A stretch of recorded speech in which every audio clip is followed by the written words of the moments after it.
Jay Crawford, Adam the Bull, Garrett Bush, Tyvis Powell, Jason Lloyd.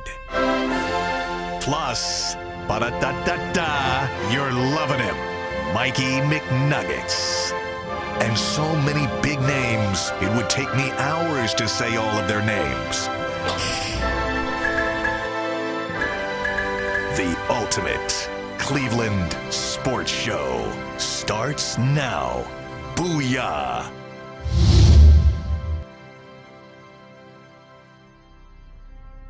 Canceled today. What?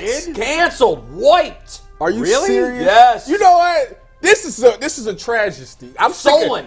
sick of this. I'm Say so a tragedy? Yeah, he did. You know what I mean? That's a travesty. That's a travesty and a Tragedy. tragedy. Listen, It's a travesty. this is Use that word. ridiculous that these kids continuously miss. Do you know how many blizzards I walk to school? Yeah, but that's not I'm good. about sick. No, it is. Why? We behind it. COVID set us back in education. We need to be there every single day. Dang, Councilman sick of Tyvis. this. Yeah, no kidding. I'm Let me tell sorry. you, first of all, you were just in high school like 6 years ago. So Yeah. what are you talking about? He just went to the curriculum. Number two, our education as a system is a failure because of the politicians more than COVID. Oh Dang, my that's God. how y'all Are start. we not behind right now? Can these kids, Our whole country's behind. can these kids afford? We're like the dumbest country in the world. Can these kids afford to miss a day of school? Yes. Oh please, boy, you was just with the kids. A lot of kids in the city, You know they what- got to take a bus to school. Do It's you dangerous. know what walking in the snow does for a kid? Nothing. Nothing. That's Builds nonsense. character. It's human. No, it doesn't. It builds character. That's what I'm talking about. It builds frostbite. That's what it Tyvis, does. would you would be never where walk you to are school today in if you snow. didn't walk to school in blizzards? No. Yes. It's a fact. You know what? To be honest with you, my mother did a really good job with me because my mother. I'll second that. So my mother had this thing where, like, when I was in preschool, she would always be like, "Tyvis, do you want to go to school today?" I said no. She'd be like, "Okay, you don't have to go to school." But once I got to kindergarten, it wasn't an option. You're going to school. Sure, attendance is kept. So from kindergarten to the day I graduated high school, 12th grade, I never missed a day of school. I didn't care what the No, conditions that's not were. true. I swear to God. I You swear to God. never missed a I day? never missed Wow. school. I had I knew perfect a few attendance. people that I did had that. perfect attendance all for So the you went to school sick and got other people sick? Yes, because No, that's not good. Because my mother would tell you. Well, your mother was wrong. This is what my don't say that. Yeah, don't go there. Mama said. No, my mother would say. My mother would say, if you're sick and you're really that sick, they'll send you back home and I'll come get you. But she would. If I told her I was sick, she wouldn't. She'd think I'm lying. Tyvis, that is some next level parenting. So my mother was like, if Your you're really mom- that, your mom- I've said this sick, before, your mom they'll did a great call job. me and I'll come pick you back up. I hate it when my mom said you were sick. She implemented one of the most gross rules of all time. If you didn't go to school, you couldn't watch TV. Yeah, I had the same thing. You couldn't play no video games. You couldn't be on the phone. You couldn't even go outside on the sidewalk. So I just started saying, bro, like, if I can make it to midday, I might as well just make it to halfway and do what I want to do. But I'm not gonna be at our house just quarantined, like looking around. And for some reason, I felt like she made terrible meals when I was sick. Like She did that on purpose. Yeah. Serve cold soup. You know what? You should have went and got that for Hey, lunch. they're serving hot soup at the school cafeteria. But I could've feel been like there. I The feel like roads are treacherous out there. Yes, they They are. They're bad. Yeah, make sure Guys, y'all they're be really safe bad out on there. the east side. I went from Chagrin to Strongsville to Cleveland. Serves this you morning. right for living on the east side. Chagrin, but I gotta tell you, man, I woke up this morning and it was absolutely a postcard. It's that heavy snow that sticks on all the tree branches. It looked like a freaking postcard. It I was was like, gorgeous. I don't like this? bull. What are you trying to say? Because I'm from the east side too. I'm saying the east side gets more snow. You know that. Dog. It's always been I'm the way. okay with it. East side. Just gotta be careful. I don't know. Sorry. I'm from Canton. I didn't know the east or the west. Yeah. And I woke up this morning, and my wife drives like she's like 96 with two, like she has a booster chair. Yeah. And she got a little hand all up on the steering all wheel. the steering wheel. 10 and 2. Yeah, like- Rose Bush on the license plate. Yeah, well, babe, it is very snowy outside. Only go 25. Yeah. If you're How long did it take you? Man, Because you come east side too. like 45, 50 minutes. I want everybody. I want all our viewers to know that I live in Columbus. And What was your commute time And today? I was first here today. I left the house at 8 o'clock. I got here at 10:17. Oh, so it didn't really take you much longer than I normal. added 17 minutes to the drive. Wow, that's not bad at all. That Good mean- for you. Well, it wasn't snowing down by Columbus. No, it right? wasn't. Actually, I No, was shocked. I got all the way to Medina, and I was like, okay, Yeah. here. That's the line. This Well, is you're where it's usually at. the first one here on when. Well, sometimes I beat you, but that's it. On when you're You here. beat me maybe twice. Tyvus is pretty consistently the Yeah, first he's one in on days consistently he the works. first one here. You know, it's that Mom always That's told what you, I- too. You my- have yeah. to be My punctual. point exactly. Punctual, on time. Busy show today. Some injury news yesterday. I got to tell you, the level of skepticism that was flying around in the sports department upstairs yesterday at Channel 3 was off the charts. First of all, I've decided that our head coach, Kevin Stefanski, could teach a master class in propaganda and how to handle the media with one or two sentence answers. Well, it was one of the craziest news conferences I've ever seen from him. We got a whole town full of them. Chris Antonetti is like that. Mike Chernoff is like that. Andrew They're good, Berry. but I They think never Stefanski's give you anything. the best. He is. Think so? It was a mind blowing Wait a minute. experience. He had a bump in the road this season. He That's did. true. The He Deshaun did. Watson thing. But he's back on the middle of the lane and he's going 100 and he's staying in his lane. Well, they probably pulled it. Hey, let me talk to you, Kevin. I don't know That's about your one that. time you got. Yeah. You got No, one time. he didn't, because if Myles Garrett now doesn't play on Sunday, people are going to, certainly not me, but people are going to make comments. Probably not as much because it's not Deshaun Watson. But he said it's just a pain tolerance thing. And he said it's day to day, too. Yeah. Which is exactly what he said about Deshaun Watson for weeks. And then it made Deshaun Watson look bad when he didn't play. Hey, but before you say that, McNuggets, I'm gonna let you know right now. I ain't for getting after people, but I'm all for cancellation culture. If you coming out here talking about Myles Garrett that don't want to play, I'm gonna do everything in my power to get You you know guys there's going to be a few idiots that say Wait a that. minute. Well, we know, but everything last in my year- power. If last year he played somebody through it. says that, You Guys, need to really look yourself in the you got to mirror. go. Yeah, You're not in base no more. Guys, I know Deshaun Watson's an easier target, but look how many even former players said stuff about they're him. not gonna say that about Myles Garrett. Went out there with one arm and finished the game. I hear you, but there will be, well, probably And he not played players. that way last year. There Yeah. will be fans, some fans that will say it, and you know it. And I'm if going to they look for say them, that- Yeah. and I'm going to shame them, and He's I'm gonna going to show up with their Yes. shot. if they should. say that, they lose all I'm credibility. going to read from Mikey Yeah. because he's. Yeah, I'll toss it right back to you guys in one sec. But as the weather gets colder, as the streets get icier, the NFL offers stay hot on FanDuel, and that never changes. Right now, new customers get $150 in bonus bets with any winning $5 moneyline bet. That's $150 if your team wins. So if you've been thinking about joining FanDuel, there's no better time than right now to get in on the action. The app is so easy to use, and they have a wide range of betting options, including spreads, which, by the way, the Browns are 4.5-point underdogs as of this morning on FanDuel in Los Angeles to take on the Rams this Sunday. You could also bet on player props, over-unders, and much, much more. So visit FanDuel.com/UCSS to kick off the NFL season. That is FanDuel.com/UCSS. FanDuel, an official partner of the NFL, an official partner of the Ultimate Cleveland Sports Show. Back to you guys. All right, great. Quickly, we're going to dive right back into this injury stuff. Mary Kay is going to be here. Hopefully she has some nuggets that she's dug up on her own from things outside of the news conference yesterday at 4. Bernie's going to be here. We're also going to talk Flacco confidence. We'll break out our Flacco confidence meter, 1 to 10. Where are we that he can get the job done? All that and so much more. But we'll keep it going on the Browns injury news. Myles Garrett, Amari Cooper, Elliott, day to day. This according to Kevin Stefanski yesterday. The MRI showing no structural damage on Garrett's shoulder. That's good news.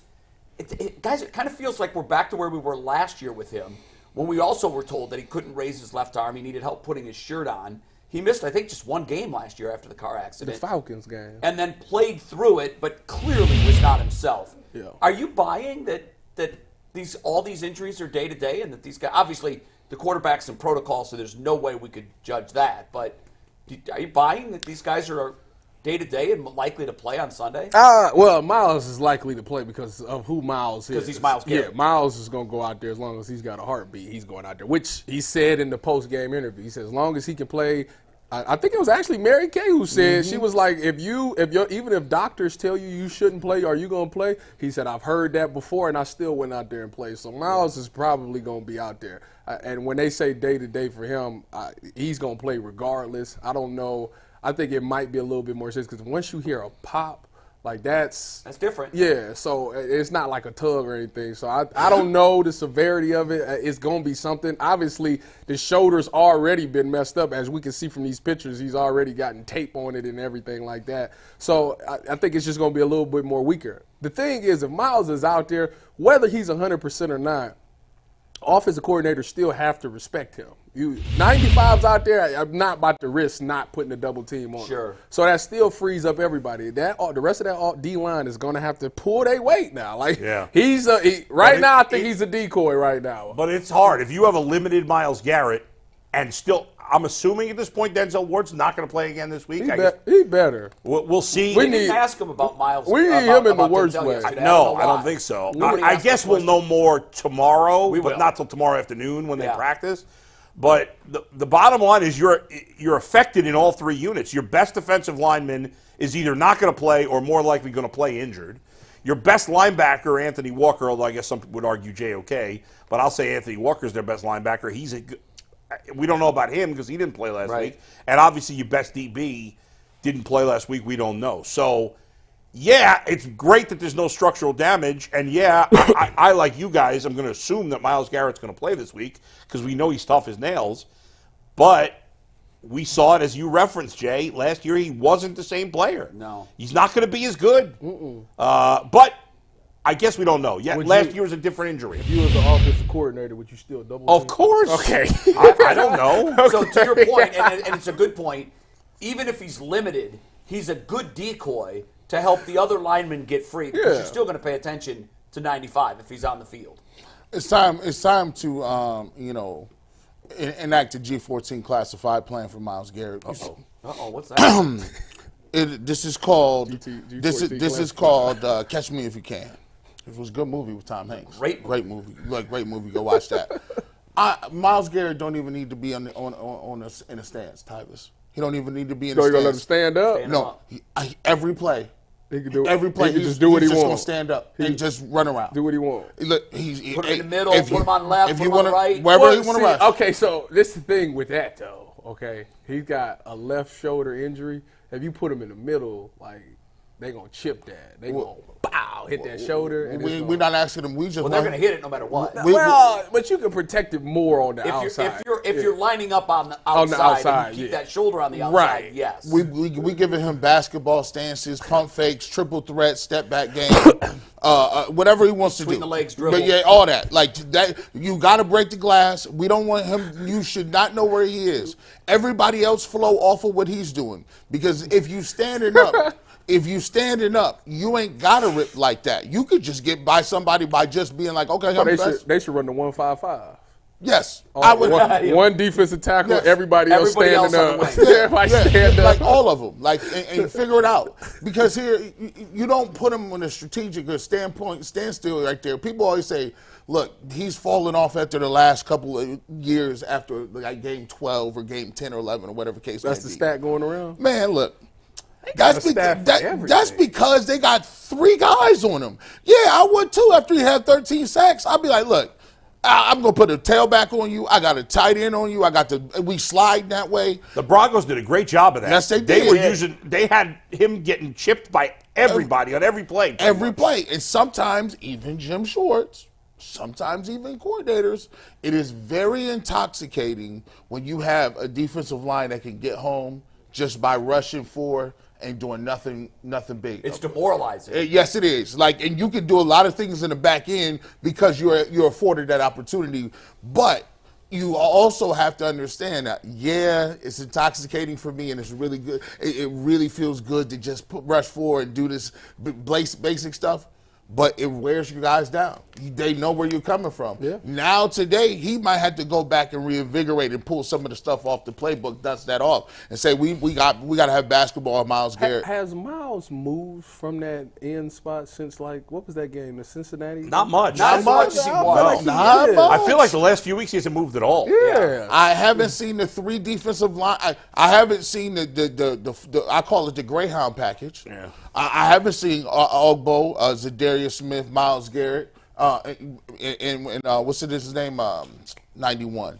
Tomlinson? No, Alex Wright. Yeah. We haven't seen the 4 defensive end pass rush. We've been basically getting Myles Garrett on the end, and they doubling him. I wonder if he's maybe been. You talked about he already had something on his shoulder. I wonder if he's been dealing with some minor stuff in that shoulder already. Everybody's dealing with right, something. and maybe that's why. I don't know. The person that I think, not to get off of Myles, but the person that I think kind of looks different to me for the last couple of weeks, and I could be wrong, maybe it's because it's a new quarterback. Smith? But no, Amari Cooper, man. He just looked totally different to me. In what way? Like, it's just like he's not. I mean, I didn't recognize the drop. No, not the drop. It's just like with Deshaun, it was like he would have these big games, he would create these separations, but like with him, with DTR, it's not happening for somebody. And I know Amari Cooper's one of those guys that he gets hurt, but he won't never say anything. But you can always tell when he's feeling some type of injury because he's not explosive. Right. And he's Is not. it possible that good quarterbacks throw wide receivers open more often? And maybe Deshaun was yes, doing that's that? true, but it's a timing thing with him though. Right. He wins his routes at a certain time, and you just got to know to get the ball. Him and Deshaun had that chemistry down. I maybe with DTR he just haven't found it, but it was sometimes he was open and DTR didn't throw him the ball. But in fairness, Tyvus, there's only been 2 games here. True. I played earlier in the season. Well, he got hurt this last game. That's why I bring it up some more. Right. I don't know. Yeah, I mean, obviously Cooper was not really much of a factor in this game before he got hurt. And now, he's day-to-day supposedly, too, with the ribs. Has anybody had ribs, by the way? I have not. They're not broken, but I'm not. there's a lot of ligament things that can go wrong, and It's just very painful. I've always heard extremely painful. That's why I asked you guys, because that's one of those things that, to breathe can hurt. Yeah. So I wonder, where his threshold is, where his tolerance is now.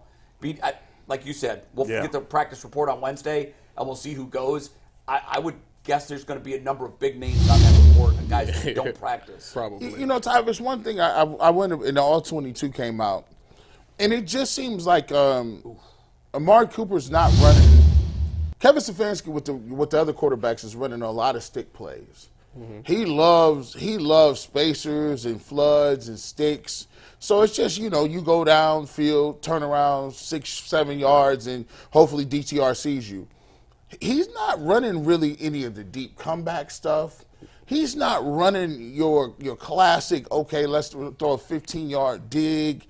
I ain't seen a post or a corner in years. Is it to keep it simple? For the I think that's it. That's got to be I did see troubling. I saw 2 receivers in the exact same vicinity in the end zone route. Oh, you talking about Yeah. I didn't understand that. And what is Elijah Moore doing? That was a fade. That was fade for the middle receiver, Tyvus. You know what play that was. It was a high fade. That's what it's called. So why the heck is he sitting dilly-dallying over there playing around? Trying to make a play. See, this is what I'm saying. Listen, Elijah, listen to me. Become his apology. Listen, no. That wasn't even the route. That wasn't even the route. Let me talk to Elijah Moore for a second. Talk to him. Elijah, listen to me. I don't know what you got going on from first to third quarter, but you got to figure something out. Now, the fourth quarter, you money. I don't know what it is in the fourth quarter, but to close money's the game, a little strong. But. No, the boy is bad. Can we the call boy be them open. cents and not dollars in terms of money? So he don't make plays in the fourth quarter? How many plays? I'm not ready to say he's a fourth quarter playmaker. Mike, we got to look up Elijah Moore fourth quarter statistics. I have the numbers Hold right on, here. let's You hear guys it. ready? Let's hear it. Tell him. Okay. Tell him, McNuggets. I mean, Tyvus? he caught some balls. I bet you he has under To be a 100. fourth quarter playmaker as he takes 175 to the house. He's the guy that gets open in the fourth I bet he doesn't even have 150 fourth quarter yards. Let's find out. Bull, Yeah. you are correct. Yes. Money, huh? How many yards does he have He in the make fourth plays quarter? in the fourth quarter. 144.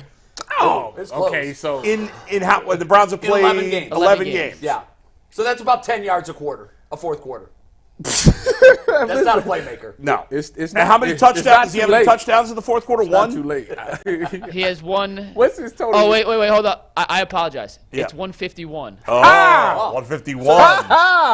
That's about 13 yards. That's fine. So here's his quarter. quarter by quarter split. crazy. His Yeah. quarter by quarter split. That would average out to Y'all need 52 to- yards. y'all Here we go. Here's his Out. quarter by quarter split. Go ahead. He has 80 yards in the first quarter, 95 yards in the second quarter, 90 yards in the third quarter, and 151 yards. So in the he is fourth picking So up it is his production. best quarter. You were right about that. But it's certainly not a playmaker. I mean, 13 yards. Listen, he is the guy to go to in the fourth quarter.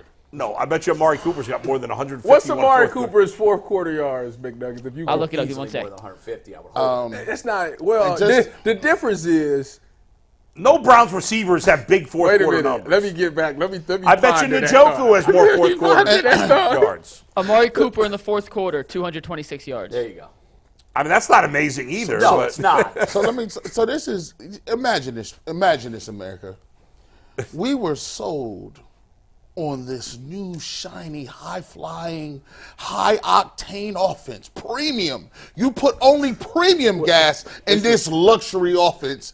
And this, 95 octane or higher. that's it. I can't tell you. He's running on low grade 82. What do they do? Like, what routes do they run? This is not a new offense. Actually, I'd wager that the offense was more complex running bootlegs with Baker than this. I agree with Well, that. you got a rookie quarterback. I mean, what are you going to do at this point? Hey, bro, look, they Was liked it him. not? Was it not high powered when Deshaun was in there for the? Not really. That's just the 2 games. Let's No, just it go wasn't with high the powered. No. It was He had serviceable. 289 By the serviceable. other game's standards, it was high powered. Okay. High powered to me is 375 passing yards. Yeah, like you. That's what high powered is. We're never going to see that. I'm gonna let y'all know right now. That's with the, crazy. With the That's- Cleveland Browns, we don't 300. But you We throw don't it do 42 that. times We a don't game. do that. But We run the ball. We threw it 42 times Sunday. We had 130. We got a backup quarterback here. But we still throw the ball. Maybe you shouldn't throw it 42 times. I agree with Uh, that. well, I agree with they that threw it a lot of statement. times. You were here yesterday, so what was your thought on the mix? My thought on the On the play run call. pass mix? They should have ran the ball, but you know Kevin Stefanski got this thing where he wants to throw to open up the run. So that's it worked. If you pull his mask off, Don Coryell. It did work, but I felt like when it was Don Coryell's like the guy from Scooby Doo. They pull off the mask. I would have got away with it if it weren't for you meddling kids. Listen, Like- when it was 12-17 and they ran the reverse, at that point That I felt like Gene they should have Jones ran the playbook. ball. Yes. Like run the ball. It's You're down 12. five in It's the fourth 12-17. The fourth quarter. I think PJ 12 Walker's to in. 17. Who from 17 to 12. What kind of 12 and 17? What are you, an 8-year-old kid? 12 to 17. Always lead with the bigger It's numbers. ridiculous, man. What is wrong with y'all? The snow got y'all You messed also up say today. like 21 to 0. You only do that with pictures. He's 5-8. Can I tell my story? Go ahead. 17-12. Sorry. Yeah. We was down 17-12, and I felt like, why not run the ball? There's 12 minutes left in the game. PJ Walker's in. Let's protect everything. Running the ball is what they're weak at. You actually successful. Jerome Ford's got 64 yards with 9 carries. Keep running the ball and run down their throat. You're running the clock out. So if you do go and score, they don't have that much Well, time it to wasn't answer. run. It was just a trick play. But like I said, I talked to Jason about this. Let me put my defensive cap on. Okay, so as a safety, Yeah. all right, I look at everything from a defensive mind. If you go back and you watch this play, which you got that on tag board. We ran. Oh, it's coming right now, Okay, Ty. so I got you, bro. So if you look at this play, remember I played safety. The first thing I'm going to look at is why is Elijah Moore at running back? That's exactly Elijah right. Moore hasn't gotten a handoff since like week 2 or 3 of the season. So right now I'm like, all right, some BS is going on. The next thing I'm gonna look at is why motion. in the world is Pierre Strong at the X wide receiver? That man ain't never played wide receiver a day in his life, and let alone outside wide receiver. So now I'm like, all right, now really something's going on this play. So at that point, the whole defense should be on high alert for some trickery play. On this play, to me personally, when I looked at it, I think P.J. Jones, shout out to you, P.J., it was my teammate in San Francisco. When P.J. Jones did this play, obviously Wyatt Teller and whoever the right tackle is, because they rotate all the time, I can't tell who it is, they was to let their guys go, and they was going to pin the linebacker. P.J. Walker was going to probably put a set of basketball pick on the defensive end, and was going to get around. Right. But I think P.J. Jones makes this play because he swam outside. When they drew this play up, they thought that a defensive tackle would see Elijah Moore and he knife it. He go Sure. inside of Yeah. Wyatt Teller. If he goes inside Wyatt Teller strong and come around the end, he won't be able to catch him. ain't But I doing think that. him going outside of Wyatt Teller on that swim move Blew it up. he fell into the play. I don't think he meant to do it. I just think he kind of fell into this play. guaranteed. think he did mean to do No, I it. think he just kind of. I think he was just making You know his what I best would like move. to see? It's not on that version. What I would like to see is what was going on pre-snap on the defensive side. Were there guys pointing to They Strong better. out on the Well, wing? listen, my boy Justin Simmons is there. Justin Simmons is one of the best safeties in the league. He studies stuff like that. They knew it was going They know caught for it. a fact. I he would said like to something. see what traffic Hey. was being directed and what motions were being made. It's obvious. Like, why My- would you? Like, if you flip the two, maybe if you put Elijah Moore at the X and Pierre Strong at running back, like, all right, that's regular. But why in the world is Elijah Moore and Well, why it's is more Pierre regular. Strong at Why- wide receiver? You never do that. See, that's the thing. Like, high school kids know that. High school know that. Like, if you don't line up that way, I'm They not. might not know that. It's about paying attention to detail. No. If you study tape of the opponent, If you study all tape, year, you know. That's all you know you that know. it's an irregular alignment. I like That's to know- all you have There to. should be flags going. I That like is to know your if job. If Pierre Strong lined up at wide receiver at any given time. Never. That's what I'm saying. I don't think so. Yeah, I don't know. I just, here's the thing with all these injuries. I would want to say this. Hopefully, we could take a snapshot of this for all the Browns fans out there. Every offseason, we're going to do this exercise, right? We do it. It's going to happen again. Somebody's going to be available. You're going to see it. That is a name of somebody that played once upon a time that used to be good. You're going to say, we don't need any names because we have so-and-so They should get Shaq already Lawson, here. I'll tell you, or Leonard, Shaq Leonard. When we sitting here right now, if you got Pierre Strong running reverses, you don't have anybody. You don't have any receivers. You have one receiver, really. So when we get to the offseason, I would love for you not to tell me, G. Bush, we got DPJ. Oh, I forgot. I forgot. G. Bush, we don't. When Hopkins is available. Oh, no. We don't need that. We got exactly what we need. And by the way, it's not just the name. You got to understand, you can't cry about not having depth if you automatically say and believe in your head that all your players are going to be in the season completely healthy. You have to build your roster for depth so that you can, when Amari Cooper go out and say, I got so-and-so to step up in here and do something. But it's going to come. On the offseason, I'm going to remind you this. We're so banged up right now. We're so banged that's up. because in the offseason, every fan base convinces themselves that every player on their team is great. Yes. And in some cases, better than they actually are.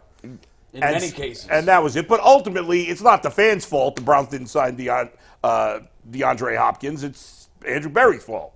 And he did it for whatever reason. Financial reasons. Who knows? We haven't really signed anybody like. No. Jason's They trying to roll that money. They're trying to protect What do you every mean? They dollar signed in the cap a lot for of what guys they this needed last offseason. year. No, No, I'm no, talking no, about no. after During that. the season. Yeah, during the Once Well, the they season signed started. Flacco. He's Yeah, on a but not a big minimum price. deal, probably. Well, who's signing during the season that's not on a minimum deal? Like, who signed? D-Hop. That wasn't during the season. That was before the season. Right, but I'm saying that's why they didn't sign him because he was worth money. Like I know that, but the Browns spent plenty of money in the offseason. They just didn't spend it on wide receivers. Well, I'm saying at that point Yeah. they had their team kind of set. Right. D-Hop came out like towards training camp. Yeah. Right? And I think that they had like, all right, this is our team. They went Right. into OTAs like, this is our team. They made a couple of more moves, got Elijah Moore. I also think they thought Elijah Moore was going to be he- much better than every Finn. highlight we seen from the Browns practice. Him and And he Denzel hasn't was played. going at it. All right, Anthony. All right, Anthony. Schwartz. Sorry, bro. Well, this That's brings us big right nuggets. into a Joe Flacco discussion. But first, FanDuel is America's #1 sportsbook, and even though the weather is getting colder outside, the NFL offers on FanDuel are staying red hot. Right now, new customers get $150 in bonus bets with any winning $5 money line bet. That's $150 if your team wins. So if you've been thinking about joining FanDuel, there's no better time to get in on the action than right now. The app is simple to use, and you can bet on everything, including spreads, player props, over-unders, and much, much more. So visit FanDuel.com/UCSS to kick off the NFL season. FanDuel, an official partner of the NFL, an official partner of the Ultimate Cleveland Sports Show. We had this same-game parlay from Black Friday sent to us from Derek Waldmiller. He turned $1 into $71 with this five-part same-game parlay. Tyreek Hill over 5.5 receptions, over 60 receiving yards. Bryce Hill over 25 rushing yards, a Raheem Mostert anytime touchdown, and a Miami defense Breece anytime Hall. touchdown which turned into that 99-yard Brees Hail Hall Mary only turned had Fail Mary. 26 So yards. shout out to Derek Waldmeyer for turning $1 into 72. If you have a winning FanDuel ticket, make sure you guys tweet it at us as well. McNuggets, Mike, you screwed up his first name and last name. Derek Waldmiller. No, Brees Hall. You said Bryce Hill. Oh, did I? Oh, my bad. Sorry. Brees is a stud. That's a bad job out of Right, me. By the way, 2 injuries we didn't mention, and one will lead us to Joe Flacco. I think we mentioned Jordan Elliott, but in the past years it wouldn't have mattered that he was hurt. No, but because it he does stunk, now. but he's played well this year. Yeah. And of course DTR, who we talked a lot about yesterday, and that's going to lead to maybe Flacco starting. By the way, Kevin Stefanski was asked about who's going to start, and stunner here. He was very deceptive. He didn't give a straight and answer. I can understand that because on the court with protocol, you're That's at the, fine, you're but at the he could whim have of the said. league. But he could have said, "Hey, if DTR can't go, Between we are PJ going to start." Oh, that's Player A, player B. foregone. Well, That's a listen. foregone I conclusion. agree with you. Yeah. And you said this yesterday. Yeah. I can't see PJ anymore. No. I can't. No, I can't. No. Thomas, I'm not kidding. Nah. Give me Harrison Bryant. So- I don't care. I can't see him anymore. Bring Josh Cribbs back. Let's Bring go. him back. Can you imagine Harrison Bryant in the gun talking about pizza? Okay. No, I think that's a foregone conclusion. I would hope. You would think that he would have said it, but if it's not Joe Flacco, Oh, my God. You're going to have a revolt in this city. How does it? You know what, PJ? Let me talk to you, man. PJ, let me talk to you. Yo, You buddy, gotta work on your ball security, dog. Like, you can't immediately come in the game and just be getting ripped. Like, give me that. Did you watch the Monday night game, though, last night? Yes. Both quarterbacks did it multiple times. The defense has done a tremendous job of, and it's always been a thing, but it seems like more this year, they're stripping the ball out all the time. They don't care it's about like hitting that's you. almost their number one priority. Punch it out, strip it out. They're careless. Hell, I think there were 4 or 5 quarterback fumbles last night alone. Do you know? And this is back in my NFL days. You know when the most time where you should punch at the ball, where you probably get a fumble like 90% of the Where's time. that? Is when the running back or whoever's got the ball is falling down to the ground. That's when they're happening. Right, That's you a lot punch of them. it Yeah. Because they they lean forward and you just punch it. Yeah. But it Well, come out every time. Did you ever do that successfully? You know college who or you know pro? you know who I punched the ball. I did it in practice and I couldn't believe it. I punched out Raheem Mostert's ball with straight he was coming on the Balls. Yeah, super. Did I say that? It was Well, bad. Yeah. It was, Okay, it was crazy. It was crazy, dog. It was crazy. let me It was crazy. let me rewind that. It was crazy. Singular. I forced a fumble in practice on Raheem Mostert. There you go. Because I You punched it out. punched And the he's ball. tough as nails. You know, that guy. these guys have made that look routine and easy. It is Yeah. not. I wonder if contributing to that. Obviously, we talk about on defense everywhere. Guys are getting bigger, faster, stronger. Yeah. But we've seen a trend of a lot of kind of thinner quarterbacks who are not as No. strong and like The ones in last night's game. Just Yeah, right? Justin Fields. Look at Bryce Young. Look at DTR. was I giving mean it away. that video of DTR from a couple of weeks ago walking into the locker room wearing that jacket that's like 7 sizes too big. He's carrying a purse. I don't know what is happening. It looked like he's carrying a purse. I'm like, what is this? It's a man. It's a man. It's a bag. purse. Whatever it It's a is, purse. I'm like, It's a what is man. happening? It's a man purse. It's a merce. You know, punching the football used to Look at that not be high a- school I'm with, kid. listen, I'm with you. That- I saw that video and I'm like, that's our quarterback? What is happening? That's our guy? It's the Cali swag, man. That's I know it That's is. that California stuff. It's the Metro. Look, the younger guys are leaning into the Metro look. I'm not one of those. I'm not either. I'm obviously 58. I'm way beyond that. But the younger set, man. I mean, would it be the greatest thing ever if I wore that outfit? No, Bull, please. no. The man purse, We need to get the the giant jacket. and get a walk-in shot. You know Yeah. how the camera's always in the parking lot. I'm gonna need get like a walk-in shot of Bull coming in with. I'm that gonna need coat. like a size 8X jacket. Boy, that little purse is gonna be cutting into your meat. It's gonna be diagonal. His whole And he had like these fancy pants. Listen, he's a million times more stylish than I am, but I just think it looks funny. That's our quarterback. You know what? The commercial I love is the one with Von Miller and they're. Oh, and- yeah, and right. They got Oh, the same yeah. outfits Yeah. on. Because those are the kind. That's what they're wearing. Yes. That's what they're coming to games with. Yeah. Let me ask you guys this question. So I don't know the status for DTR. He's obviously in concussion protocol. We'll hopefully find out by Thursday if he'll be able to start or not. But if it is Joe Flacco, let's just for the sake of this pretend Joe Flacco will be the Browns starter against the Rams. Mm-hmm. What do you guys envision or imagine a Joe Flacco-led offense with Kevin Stefanski calling the plays look like? Is it completely different than DTR? Does it go back to the Brissett playbook? What do you guys think this offense looks like if Joe Flacco is under center against Los Angeles? Back to the Brissett playbook, because they're pretty much about the same. You know, obviously he's still got the arm talent. The thing about him is he understands defenses. So if you give him a game plan and you tell him, hey, Joe, on this drive, this is what we're trying to accomplish. You know, you're not necessarily worried about a guy that he can go 1, 2 to check down because he's so used to doing it. He can look at on the snap. He gonna look at that boundary safety. Boundary safety gonna tell him where he's supposed to go with the football. He gonna go 1, 2, 3 to check down. So it'll be a smooth thing. The only thing will be he don't have the chemistry with these wide receivers. So the timing of routes might be totally different. But as far as operating, getting the play in, making sure everybody's on the same page, he'll be the perfect guy for doing that because he's done that so long. I think he's fine for a game or two. I wouldn't want because. Listen, Joe Flacco is pretty much washed, right? He's got a good probably game or two left in him, but after that, I mean, listen, he's going to go down the tubes. What he did against us last year. Right, and then after that, he crapped the bed. I think he had one good game after that, the very next one. Right, and then that was it. But because that's where he is But in his the career. same thing is even if Zach Wilson was in that position, he wouldn't have been able to win that game. See, Joe Flacco understands defenses. He understands what to do. So he'll know what to do. But I'm with you. I wouldn't go for the rest of the season. No. Let me give you an example. This is the coldest example y'all ever gonna get. So just go ahead and just book it. Listen, if it's like this. If you got an event, right, and you want somebody to come MC it, and somebody cancel on you, right? They cancel last moment. You can either go get Jay or Bull, right? You say, well, I don't agree with their opinions all the time. Doesn't matter. See, they've done enough shows where it don't matter what you can be at. They could be at a car lot. They could be at somebody's birthday party. They could be giving away raffle tickets. They know basically what the rundown is. I'm going to get to the title. Let me repeat. Let me get to my other different things and do my announcements.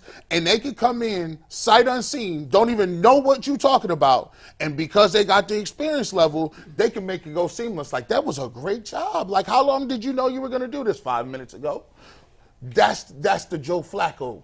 If you want to go get somebody else, now no disrespect. If you pull me up there, I'm like, look, I'm going to give you 5 solid minutes and a bunch of analogies. You might want to get one of these two to do it. That's DTR. Like, you know what I'm saying? I'm going to be out here. I'm freelancing. I'm going out here. Hey, I saw something over here. I'm rolling out of the pocket. Sometimes you don't want to be rolling out of the pocket like that. You need somebody that's going to give you A, B, C, D. And Joe Flacco going to give you that. He might not put 300 yards up, but he sure as heck will get you through the event. I wonder, though, and you sort of touched on it when you were making your points about, he is going to go through, he's going to do a certain amount of things for you. I think that with the quarterbacks that we've had all being mobile, we've made what is not a great offensive line look pretty good. Because let's face it, we've got parts of this offensive line that in moments have been wildly exposed, particularly last week. Yeah, the tackles. Yes, particularly last week. My question is, with a statue back there, we might shine a glaring light on what's been a problem, but we've put a Band-Aid on it because our quarterbacks can slide in the pocket, they can get out and run, they can do things that Joe Flacco is not capable of doing. Well, this is not just any statue. This is like a 6'5" statue. 38-year-old statue. Yeah. True. Yeah. He makes Jacoby Brissett look Even fast. Big Ben was able to shake it off, though. That's why he can avoid. He didn't shake it off as well at the end of his career. That's true. That is That's it. That is why, Tyvis, you gonna turn around and do this. Run. Turn around and do this. Well, I think where you're really in trouble with what you're suggesting is if you get in third and long situations. Or if you fall down and you're 14 points now, everybody knows you're passing. If you're in a point where Joe Flacco, they're throwing the ball, that's a problem. What you gonna do? You got to avoid those situations as best as you can. What you gonna do is you gonna take your 2 favorite players on this team David Njoku and Harrison Bryant. By the way, y'all might need to look into trading up for Brock Bowers. The dude would be a stud in this offense. Anyways, Can you imagine the reverses? You go listen. Oh my goodness! You want to hand off? You want to catch somebody by surprise? Imagine Brock Bowers in them grave digger positions. Oh my You fake the run and then hand it off to Brock Bowers. Oh, Kevin man. Stefanski Kevin Stefanski would go crazy. He'd be the best coach ever. Anyway, that's not the point. But you're going to take your tight ends, you're going to put them in them grave digger positions right next to those tackles, and they're going to do their chip, and then they're going to release. The chip's going to buy him just an extra second. Yes, it's going to be people that can't get out in the routes, but those chippers usually become their check down guys. And Joe will find those chippers. Exactly. So I think that's how you address, a line that's not there, that's not all the way together. So let me ask y'all this. If, devil's advocate, Joe comes out, So 300 yards. big boom, boom, boom, ball down the field. This is crazy getting the ball out. We even see a deep ball or two, right? Oh, my He goodness. can win this job. 100%. He can win it week to week. Would As much as that mean DTR is you gonna roll with Flacco after I that? think if he plays great, you'd have to. If he looked like he did against the Browns, what were his numbers? Yeah, I don't know that he Actually, plays against great the until the Browns? end of that game, but I don't. Well, Right. he didn't do much until the end. Yeah. But Wait a the fourth minute. quarter, he lit the Browns' defense up. Let's be realistic about this. At this point, the way that this team is, we'll take anything that looks good. We hobble into that finish line. We got to get to 10. Like I don't care who it is. Yeah. If he's the best option, we getting 10 wins. We didn't come too far What not was to Joe? get 10 wins this season. What was Joe last year against the Browns? Against the Browns last season, Joe Flacco threw for 307 yards, 4 touchdowns, and no interceptions. Jeez, he do that. And if you go to I'm week going 2, to buy a jersey. He had a pretty good week 2 also, or week 3. So that was week 2. In week 3, Jay. Oh, this is this year. Hold on, let me get to last year's And then I schedule. think he went downhill. He do that. He fumbled a bunch last year too. That's not going to be on the. Against the Bengals the following week, Jay, Joe Flacco, not Not what good. you, What what do you you do remember. in week 1? In week 1, he threw for 300 yards, but he threw 2 interceptions, no Okay. touchdowns. Okay. In week 1, they lost to Baltimore 300 yards on 60 attempts. 1 Dang. touchdown, 1 60 interception. attempts. So he Who did is have he, 300 Kobe? yards passing in his first 3 games. last year. 297 in week 3, but yeah, Okay. essentially. It's pretty impressive. But we can do without the interceptions. And you're right, Paul. I remember he lost a lot of fumbles there, and then Yeah. was like, yeah, we got to go to Zach. Since leaving Baltimore, in the 4 years he's been out of Baltimore, he has 20 touchdowns, 19 turnovers. Not good.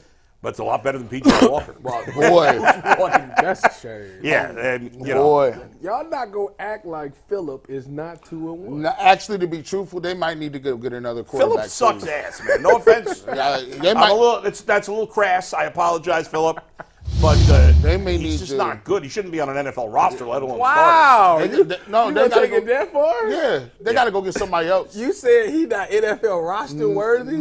Jay. starting. No. Jay, you the voice of reason. he's not. Y'all sick. Listen, I mean, do you want the numbers, Tyvis? Yeah, give us the touchdowns to turnovers. No. Yeah, so let for me his see. career, which mind you is 4 seasons now, he has started 9 games Yep. and he's played 21. So he's played in 21 games.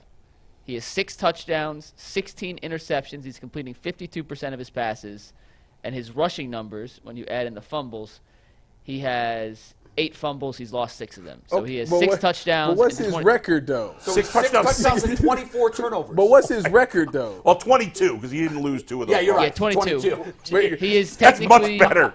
5-4 as a starter, 6-4 if you include the Indianapolis game this year, which wasn't a start, but he played the majority. 'cause Yeah, he but was on he Denver. didn't win any of those games. Y'all man. gotta cut I'm agree with you both. For the record, Yeah, he I'm did on not your win side. any I'm of those just games. giving Tyvis the I yes mean, when you numbers. got 6 touchdowns and 22 turnovers. That's insane. terrible. That's like, what are we doing here? that's like It that's is bad. But that'll make- NFL, y'all said not even the NFL roster, not even the third guy. he's an independent contractor.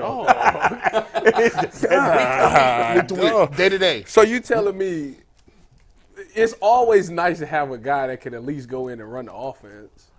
I mean, at this point, they're not going to cut him. Probably, Allegedly, but like I mean, just can't. You can't turn it over. I mean, That's a recipe to you lose can't games. turn it and he over. comes in and it's like He turned it right and over. He even knows, like he sees it in his heart. He's like, hey, yo, I'm giving one of these balls up. G. Bush used the best analogy yesterday, Tyvus. You weren't here, but he said watching P.J. Walker play quarterback's like watching a 2-year-old carry around a sippy cup. Yeah, Don't know when he's going to drop very it, good. but you know at some point coming it's out of gonna his fall hand. You out. know a lot about that there, Yeah, Tyvus, you're right right. now. You know about that. You know how I'm picking You're up up on behind them that. 2-year-olds. On white carpet. Oh, listen, all on your With cherry Kool-Aid. in the middle dining room. Whoa, and How it's old worse. is your niece, G? Isn't Oh, she like 2? She's like two and some change. 2 and change. Yeah. And yes, Sippy cups go down. nah, they done got her off the soup because she's the only child. So they put her on that accelerated program. You know, the first child is always advanced. Yeah, they now, are. Now when they get to the other couple, They get all the attention. all of it. By the time you're down to 3 or 4, you're like, hey, have you checked on little Billy lately? Right? No, he over there. Guys, here's the question for you. I'll give you my opinion as well. For DT, are we all in agreement that we're playing DTR if he clears? Yes. Yes. No matter when it happens? Yes. Yes. If he clears on Saturday, you sticking with DTR? Yes. I am. Yes. He should be familiar enough with the offense by Right. now, and it's not live bullets for the first time like the Baltimore game, Right. that we should be okay, in my view. I agree. Now here's the Tyvus, but I G? believe DTR needs a personalized plan. If he can't practice his plan, that's a problem. Like if he can't What about practice this, that, G? What about this? So, if Flacco takes all the practice reps all week, which would be Yep. the case if he's cleared Saturday, Right. Yeah. and the coaching staff says, wow, this guy is a pro. He's grasped it. His arm looks good. There was good timing with he and the main receivers. Then do you go with Flacco? Yeah, because here's my thing. I said this before. This is musical chairs. I don't care if I got to play all 3 of them in the game. Yeah. I got to get 3 wins. If really? I can take you out quarter to quarter. They all, like Tyvus and me was talking about this on the barbershop. I've never seen substitute tackles. Me either. I've no. never seen rotating I can't tackles. believe. We I talked cannot about that believe. earlier this year, though. I cannot believe that they're doing that. But why? I had brought up the idea earlier this year that because the defensive linemen are being in and out so much, they're fresh-legged in the fourth quarter. The offensive line is going every single play. Why not interchange them? One of them's good on pass rush. One of them's But if good you on. give away the Just tell them what's I know going you on. can, but Yeah. obvious passing downs. You're 3rd and 14. Sure. You're throwing. I wonder. I think they're just doing it because Dewan is Dewan is not not fully healthy. That's exactly why. Yeah. Or James Hudson can't block a soul. I can't believe that they're getting away I wonder with if it. that I'm will surprised continue that we this haven't week. seen it earlier, and I wouldn't be surprised if But it we doesn't don't become know. norm. By the way, we don't know that Moving other teams are forward. not doing it. We're not watching. Are No, you yes. watching offensive line Yes. closely? I haven't Yes. seen anybody. I move, haven't noticed it I either, haven't- but- You're right. When I'm watching a game that doesn't involve the Browns, I'm not looking at the personnel package. for the Right. offensive And line. how would you the offensive linemen all look the same? How would I know? This ain't the Pro Bowl. There's 4 things the Browns do that nobody else does. They rotate the tackles. They got a guard playing fullback and tight end. I like that, though. No, other teams do that. But he starts though. I would tell them, listen, when we re-up, you gotta give me some extra He money. ain't playing tight end. He playing tight end, No, bro. he I ain't- seen him out there he like ain't this. running no routes. He ain't running no routes. He reports as eligible. He does report his eligible though. Stefanski's offense, I wouldn't put it past him to catch a touchdown. Yeah, but You your know, offensive lineman is eligible all the time around the Yeah, NFL. I they bet have you. to. They have Yeah, to report yeah. as I eligible. bet you money that he'll get a pass, they gonna won't he? throw him a ball. Oh, it's coming. He Oh, gonna it's get a coming. pass. I got no problem with that. That's Who's the tackle for the Eagles? 389 pounds. The dude from Jordan Minnesota, I Davis? forget his name. No. the one who dove. Mailata. Jordan Mailata. Yes. Oh, yeah. Jiminy Christmas. And did anybody watch the Florida game? Well, they had the defensive tackle that's 420. 460 they said on the front. 460. Oh, goodness gracious. This dude, He wears number 21 too, which is hysterical. He need to get I know on he does. It looks so funny because it looks like a skills position. Looks like a He is quarterback's skilled. number. He is skilled. What was And, Jordan? bro, what he was was- Jordan Davis for the Eagles? They got from Georgia. He's like 360. What does DeJuan Yeah. Jones weigh? He's got to be close to 400 pounds. He's like I thought he was 380. 379. No way He weighed in at 379. 379. They I need think to get on that 378. semi-glutide. You're telling me that guy weighs 30 pounds more than me? Well, he's weighed in at I know he's way 378. taller. He's weighed in at 378. That guy's 400 pounds. Guys, we're going to do a little grading the PFF graders. We're going to do it a little different this weekend. If you were in the chat watching, We appreciate your support on the Ultimate Cleveland Sports Show. If you could do us a favor, hit the like button. And if you haven't already hit the subscribe button, hit the subscribe button. It goes wonders and does wonders to get this content out to everyone who wants to enjoy Browns content, Cavs content, Guardians content, Ohio State content. You name it, we're talking about it. And if you hit the like button for us, we would very, very, very much appreciate that. So, guys, you have your whiteboards. And here's how we're going to do it this time. I'm going to give you a player, and before I show you what PFF graded them, I want to know what you would have graded said player. These are only major guys, no minute guys who only played 15, 20 snaps. But let's start with JOK. What would you guys give JOK for his performance against the Denver Broncos? A 90.6, an 83 from Jay. Because they're always. I would give him a 90. No, that's what that's the G-Bush, question. 91.5, I'm guessing what and Bull. we're guessing what they gave him. 82. Yeah, he what they he gave did them. get a couple times in the run. He He did Wait overcommit a a couple minute. times. I thought you said it's what we What would we give. thought. No, I would give him a 90. No. I'm guessing no. PFF gives him an 85. Oh, well, I we want you to supposed to grade do what what you we- would grade them. Okay. No, Oh, what okay. you would personally Okay. grade. I Oh, would okay. give him a Oh, 90. What you okay. would grade JOK. Oh, we right there. I give him an I thought it was 82.7. his best game. 90, 91. Bull, you said 87 now? 82.7. 82.7. We're actually going to give a point to the person who gets closest here. This isn't even a game, but we're going to make it a game. Okay. So you got the scores? Let's see the reveal. JOK graded out at 93.6. Wow. The highest game of his career, the second highest linebacker grade for him. of That's any basically player 100. You're right. Hey. On their curve, Yeah. it's almost a perfect game. Yeah, I mean, And I was just watching. I said, "Oh, he's the only one making plays Yeah, today. he Yeah. Like a was. Pro Bowler. Yeah, he He's the was. only He was one fantastic. making plays." That's He was why I texted you. unbelievable. I think he a Pro Bowler. Hey man, DeQuell, man, you've been I doing don't know, because I haven't seen the other one. I'm not paying this close attention, but no, I don't. You don't think Shout so? out to DeQuell Jackson, man. You know, DeQuell motivated him. DeQuell behind the scenes working when he might be having them on the jugs. He him behind. know. Yeah, listen, give him another raise too, Cleveland. I see you. what's wacky about JOK is in his first 2 years, and he wasn't bad as a rookie, but he wasn't this good. He seemed to have no instincts at all, and now he seems to have all the instincts. Isn't that what DeQuell said, though? DeQuell said he's playing Yeah. with this instead of Not this. anymore. Yeah. He was the Butkus winner. I mean, coming out of Notre Dame, he was won the highly thought of. Butkus? I think he did. I think he was a finalist. I don't think he won. but I'll Maybe double he check. did. I'll double check. Well, I thought he was the Butkus. Even if he was a finalist, it yeah, means you were really he's one of good. college football's best. When you Yeah. watch him, he's so fast. Oh, he did win it. I He I thought did. Yeah. I thought he did. Listen, He's so fast, he don't even have to engage blockers. I saw him run around somebody and get skinny like this and then tackle somebody. Well, G. Bush, you're in luck because guess what? On Coach Tyvis on Friday, we're breaking down JOK and how he did exactly what you just said. Got skinny and avoided a couple blocks to make some plays in the backfield against Denver. Let me ask Tyvis a question.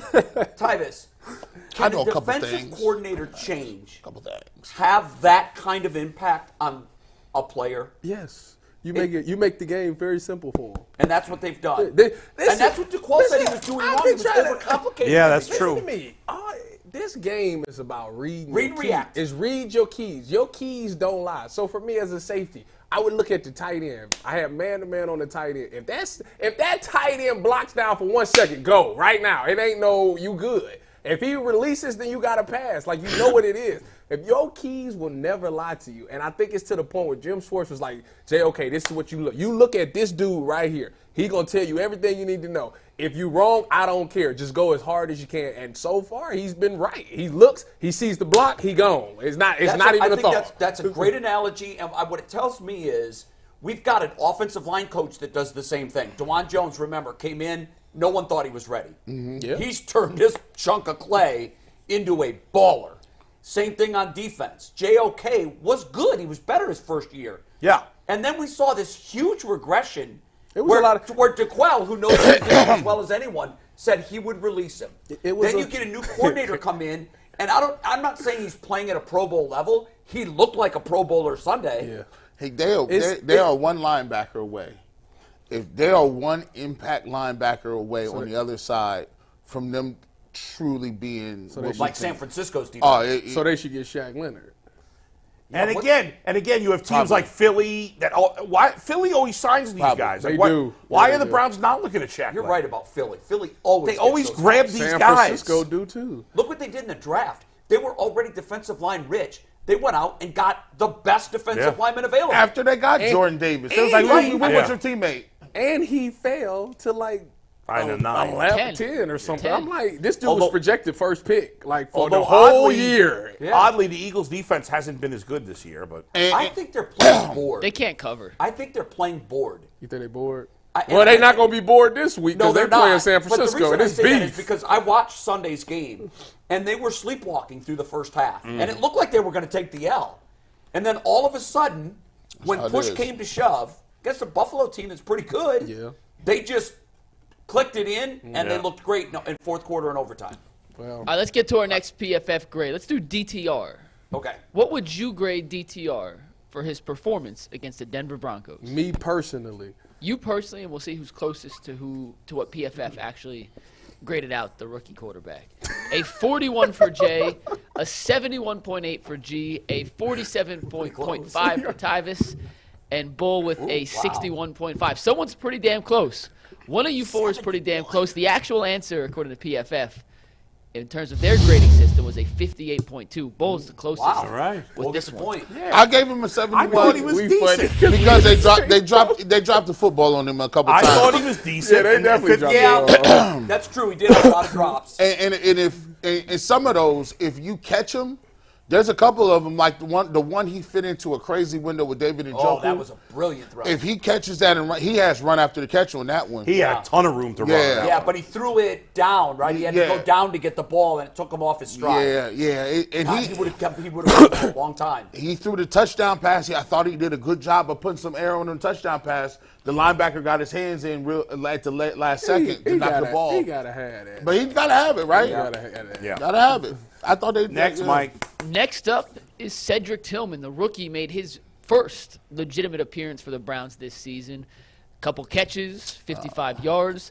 How would you grade the rookie? A 72.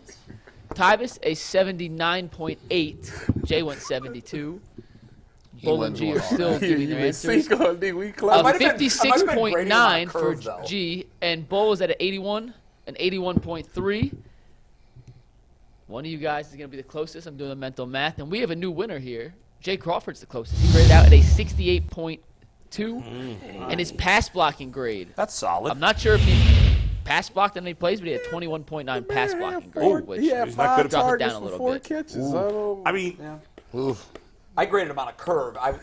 Because I've seen so little, I probably elevated it a All little right, bit more. than I That's should've. why PFF Based did to me. based on what Cedric Tillman, I'm ready to say that David Bell is not good. We can punt on David Bell. He's now the new Anthony Schwartz. It's Yeah. time for him No, to get you're up out right. of here. Bell's can a punt on David Bell. shot. Tillman, now you have hope. Yeah, Now you have right. hope. Far from a sure thing. You're right, but Tillman at just least- looks the part to me. yeah, David. Sorry, He made his.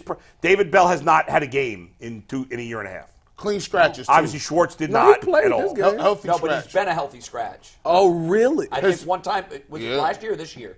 He wasn't no healthy. I'm he may on have the been. dang Who? thing. He been in- David Bell? He been David active. Bell No, I was a think healthy Tillman scratch was this year, earlier last in the year. year. Tillman was a healthy scratch. This year. Tillman was. What I don't about think Bell last year? was. I don't remember I last feel year. Bell like I probably remember was last year, Bell yeah. being a healthy It scratch. don't even matter. His production is a healthy scratch.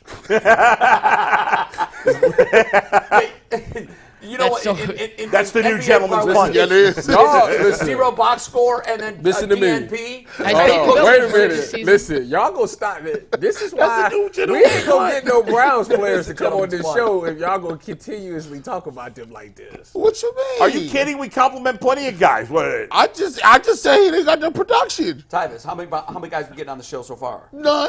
The Browns. David Bell is Not at like feed they're the need. lining up at our door to come talk to this You know what? Browns friendly show. We'll see.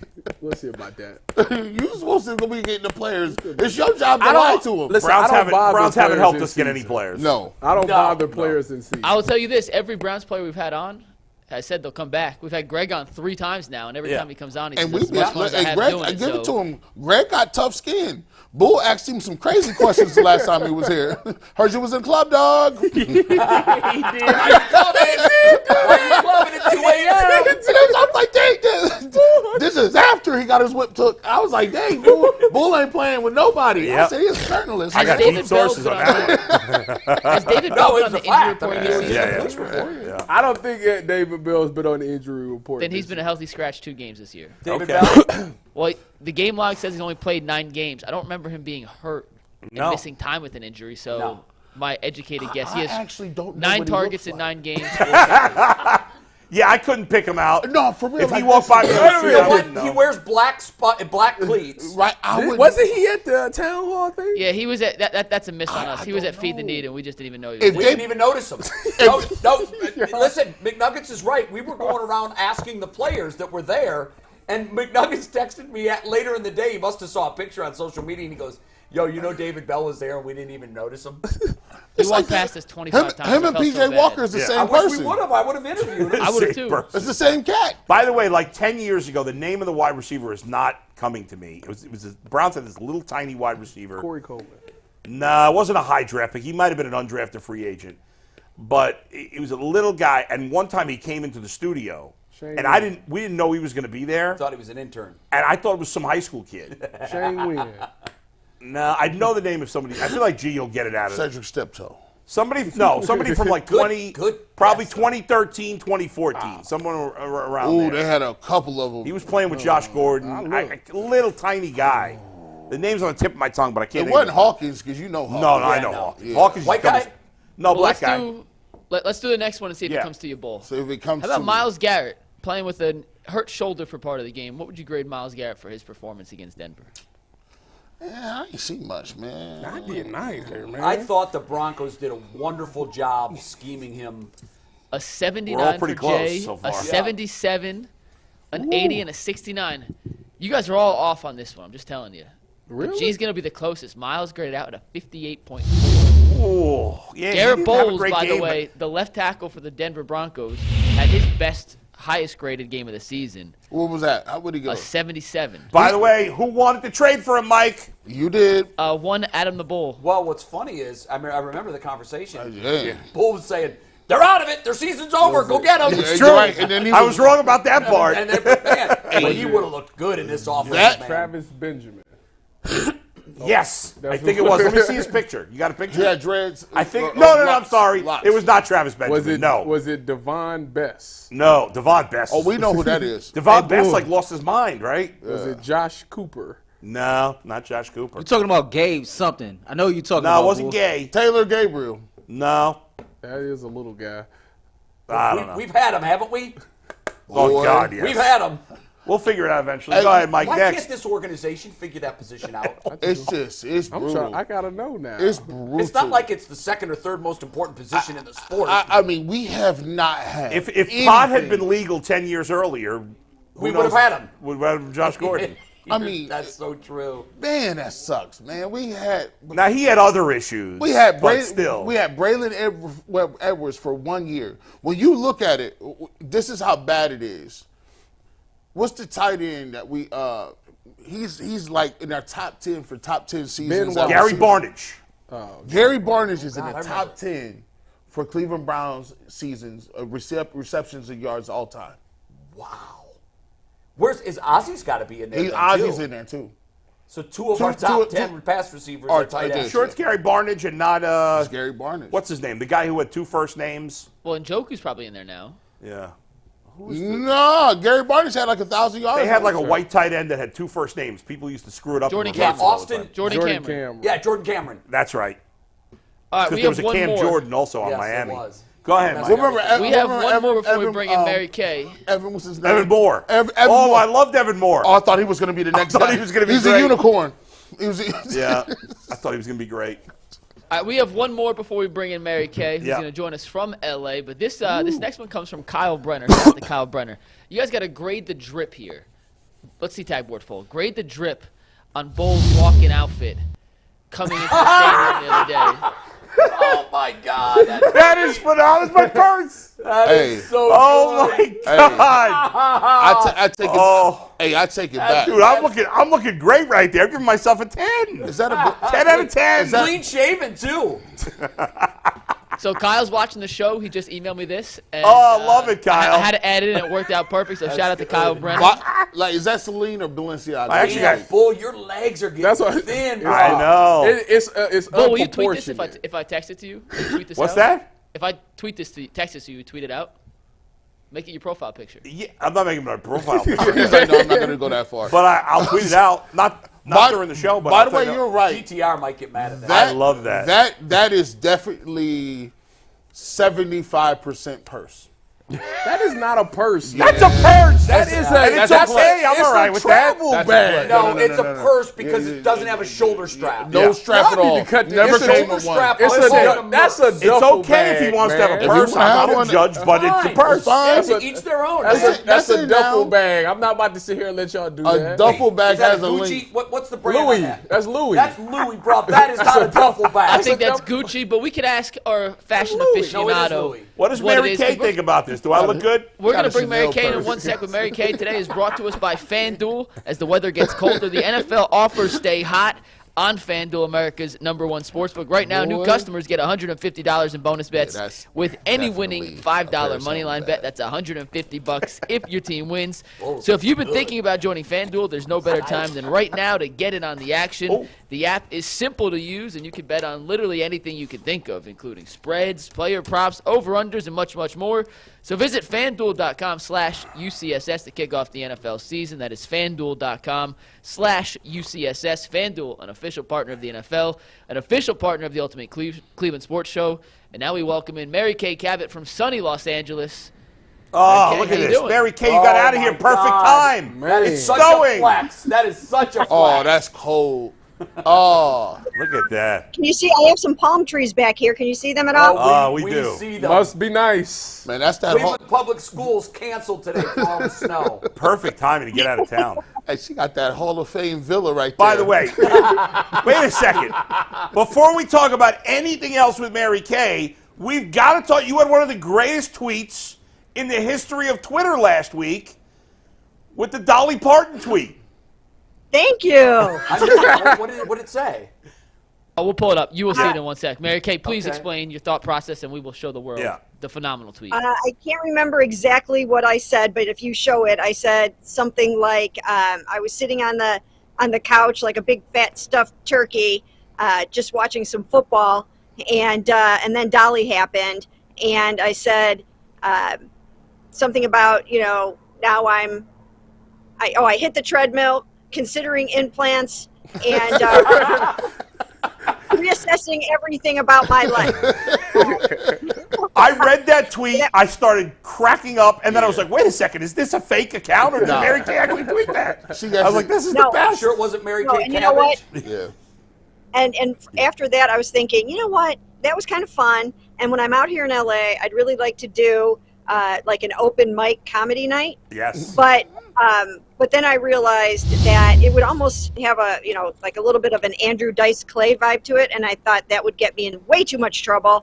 And and somebody would put something out on the internet, and before you know it, I would be working at the Target over here that I'm looking at. So so I couldn't do it. But one more thing before we move forward, and that is, well, I saw you wanting some advice, some fashion advice before we got started here, and I just wanted to say, funny, you should say that because No way. No way. No. Look at that. Oh, you got the She has DTR the jacket. She's got the bro. DTR jacket. That's bro. amazing. Looking good too, Mary Kay. Hey, bro. You That can't looks even- good. That looks is good on you, Mary hilarious. Kay. Listen. We're twins now. We're twins. right? It's the first and last time that will ever be said That's about true. you and Mary Kay. Yeah. But I like it. I love So that I jacket. had to pull this out. It's a good And- look, Mary Kay. Kudos to my colleague Dan Lobby, who ran and got this for me. A bunch of us are staying in this Airbnb out here Yeah. in the lovely village of Westwood. Oh my gosh. Oh, it's We great. are in this magical little town. We could film a Christmas movie here. I mean, all we need is the little country store and then the high-powered male executive to come home and realize that he just wants to chop wood and work in the country store. That's all we need. And we have everything we need here for that movie. You also Yeah. need 6 inches of snow. Man, that's, No. bro, you out here winning. Mary Kay, what can you tell us about the injuries that Kevin Stefanski didn't yesterday? Well, I just said this also on a radio show, and I'm sure we talked about it on our podcast that we did yesterday. And that is, when you sit there and you watch Myles Garrett not be able to lift his arm, there's no way that you can say with any conviction that there's nothing going wrong in that, in that shoulder. So, we know there's something going on in there, and we just don't know what. And here's the thing, there's a difference. It can be semantics. There's a difference between being asked. Kevin Stefanski was asked a series of questions. It was a multiple question. It was like, is there structure? There's no structural damage in the shoulder, and he's going to play on Sunday. And the answer was yes, sir. Kevin Stefanski did not sit there on the Zoom yesterday and say there is no structural damage in that shoulder. I mean, obviously, when you can't lift your shoulder after the game, there's something going on in there that you don't want to be going on. Now, it could just be sore, it could be a sprain, whatever the fact, whatever it is, it's not nothing. So if Myles plays on Sunday, and he probably will, he's going to be fighting through some pain. So, we can say with some conviction that he will be fighting through some pain on Sunday. What about Amari Cooper? Obviously, he had the rib injury late. What do we know anything new about him? You know what? Same thing with Amari. Amari Cooper's ribs were not broken, but that doesn't mean that they're not going to hurt. It doesn't mean that there isn't something going on in there that is whatever, bruised, whatever the case may be. As I wrote in my story yesterday, I'm sorry, I got to turn something off here, you guys. I'm getting notifications and I need to do something. There we go. Okay, I got that. Okay, so Amari, he's another guy. Both of these guys, Myles Garrett and Amari Cooper, they're gamers, they're warriors, they play through pain. And they're going to do that. Amari Cooper is going to play with these hurt ribs because we watched him all last year play through a core muscle injury. So, he'll get out there and he'll play. He knows the team needs him. And same thing with Myles Garrett. He'll probably play as well. But, these guys are going to be banged up. They're going to be hurt. But they're going to try to get this team to the finish line. Mary Kay, I said on my podcast that I actually was happy that not happy, but I think that you got to find a small victory. They lost to Denver. They're in L.A. How much does that impact them from going out and exploring L.A., or do you think that this is a much more locked-in team this week because of the loss? Every single guy that I've talked to has talked about the fact that this is a business trip. They're not out here to have a great time. They're out here so that they didn't have to fly back and forth. This is not their opportunity to go try their hand at the open mic night necessarily. This is a business trip, and they are, they're here to work. They have their whole meeting facility set up at their hotel. Then they come over here to UCLA. Right now, at the place where I'm at, I am about an 18-minute walk, about a little, maybe over a mile walk to the practice fields here at UCLA. It's just stunning. I mean, it's really a beautiful setting. And so I think they're going to get a lot of good work done. And, I think they're going to be able to pull it together. But they are pretty banged up heading into this Rams game. Mary Kay, I was watching the game, and the first thing that jumped out to me was Denzel Ward not being there. Greg Newsome had a little bit of a tough matchup with Cortland Sutton. And I just think, the defense is just different when you don't have a Denzel Ward and you could put Greg Newsome in the slot. And now it's obviously Martin Emerson. What is his, what is his status for this game? Will he play, or he's going to be out a couple more weeks?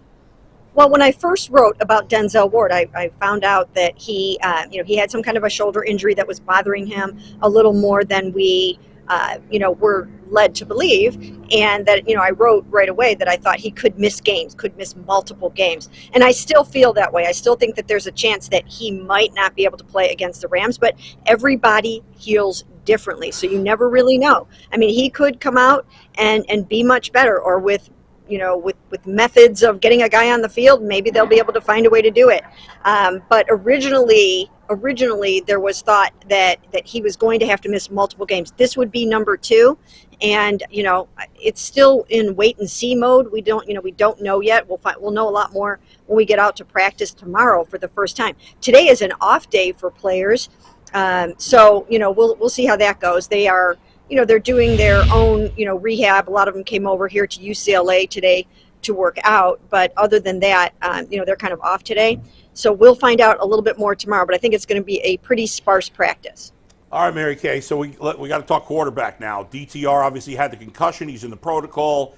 This typically guys that go in the protocol do miss at least one game. Although Brock Purdy was in the protocol and then played the next week, so it's possible. So I'll ask you. Obviously, we don't know because we've seen Marquise Goodwin's been out a month with a concussion. If he clears protocol, will he play no matter how late in the week? And B, if he doesn't play, we're all hoping it's definitely Joe Flacco and not P.J. Walker. So what say you to those two things? Okay, so let's start with the DTR part. I would not start him this week. Like you said, rookie quarterback, still finding his way, took a vicious hit in that game. And even if he somehow clears the concussion protocol, I would not start him on Sunday. He needs to recover from that hit. His mouth was bloodied, and and that was a really, really tough hit that he took. So I would not start him in this game. I don't know how they feel about it yet. Kevin was mum on that yesterday. Again, we'll have a better feel tomorrow. If he's not clearing the protocol until Friday, it just doesn't make sense. You haven't installed the game plan and all that kind of stuff. PJ Walker, we know what PJ Walker is. He's a scrappy player that has some talent, some ability, decent arm strength, but he's turning the ball over too much. Now is not the time for him. If you get PJ Walker in the right situation, you might be able to to get some starts out of him somewhere, but here is not the place. Now is not the time. They are in a playoff push. They've got to protect the football above all else, and he's not the guy to get that done. So that leaves us with Joe Flacco. And again, it's not going to be perfect with Joe Flacco. He just got here last week. But out of the three options that you have right now, that's the one that I would pick. And, I'm guessing that maybe they will too. But, I think that's the way that you have to go for this week. Mary Kay, the Broncos did some things offensively that really showed some holes in this defense. Do you think that this is one of those one-off performances by the defense, or do you think that maybe they have a lot of work that they still need to get done? Well, once again, I think they showed some signs of strain of losing a lot of guys. Not having Denzel out there, like Garrett pointed out, that was pretty big. That really did change the game plan for the Browns and their coverage schemes and all that kind of stuff. And then, they were also without Rodney McLeod, so that had to change up their, the safety package. They play a lot of 3 safety looks. And, they did get Walker too.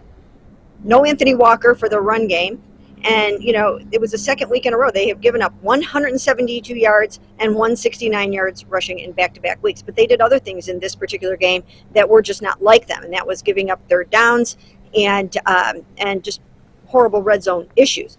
But I don't know if you guys saw what I wrote last week about the fact that Russell Wilson is kind of on a tear right now. And he's one of the better quarterbacks the Browns have faced this season. They have not faced a lot of top 10, top 15 quarterbacks. They just haven't. And Russell Wilson, okay, say what you will about Russell this year, but he heading into that game, he was the number 3 rated quarterback in the NFL with a 104.3 rating.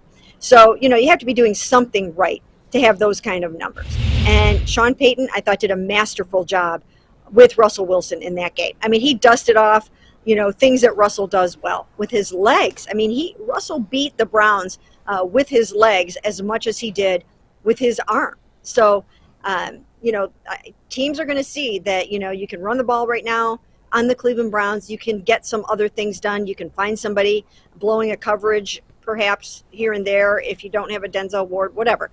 There are, a few little holes that you can attack.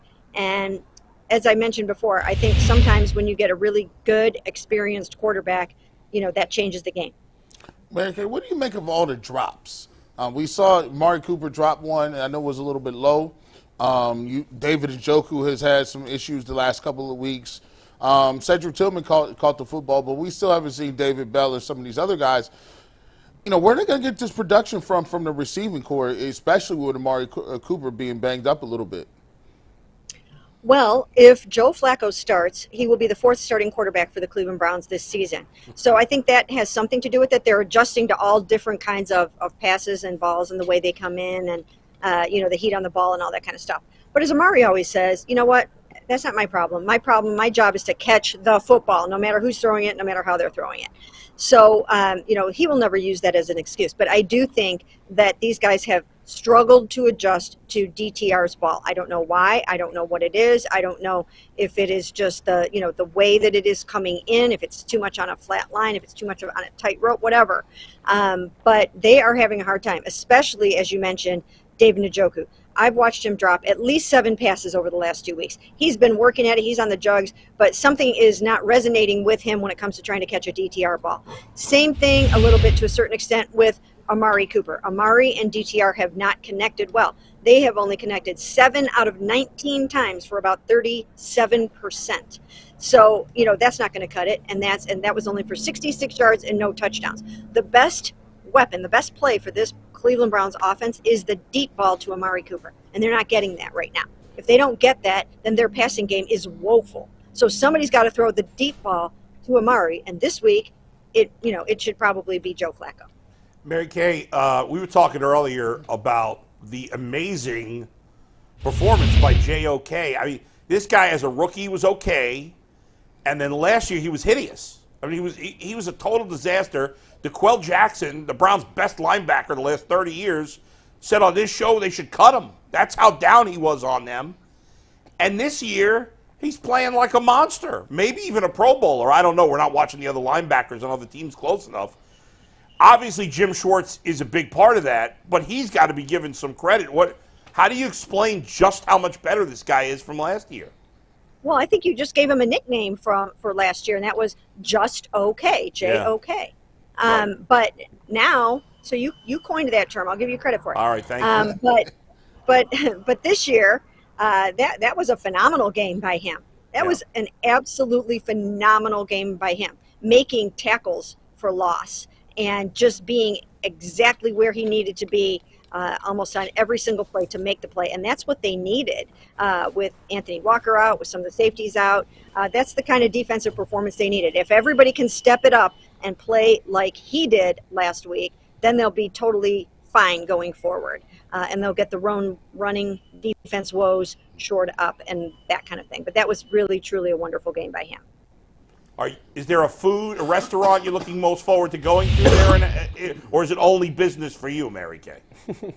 Oh, not only business for me. No way. We're going to have somehow, some way, we will find a way to have fun. We went to a really nice little restaurant here in the Westwood Village. Is such a charming place.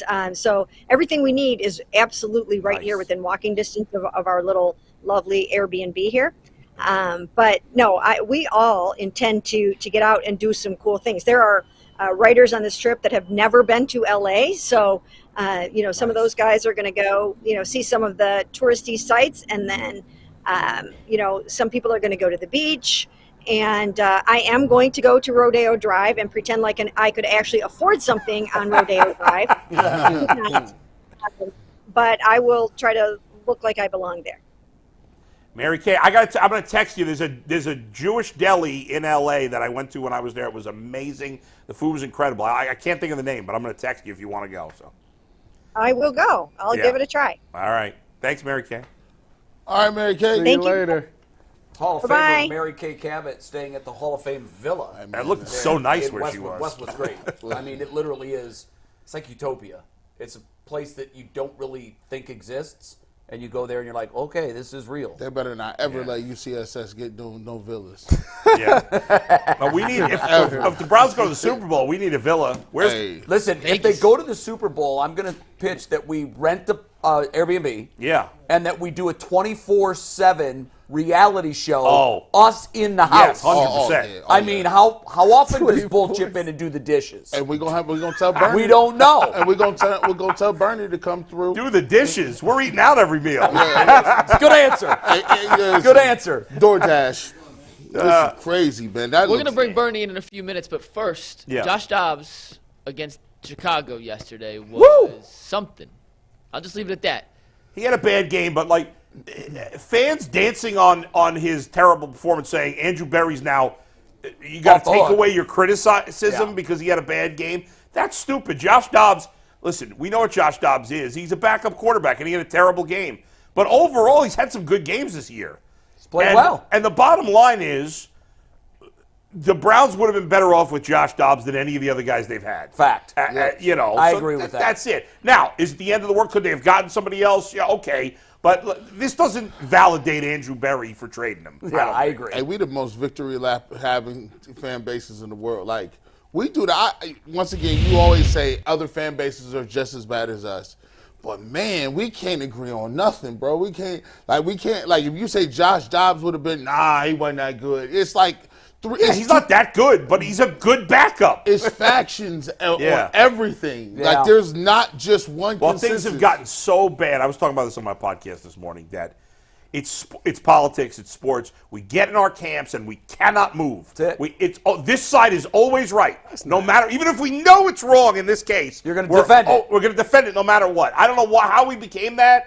We're divided. It's awful. I don't do that. I see it from both sides. Not everybody does it. Because you're rational. I'm a fence rider. But here's the thing. To Bull's point, I don't know where it started. It may have started with politics. I don't know.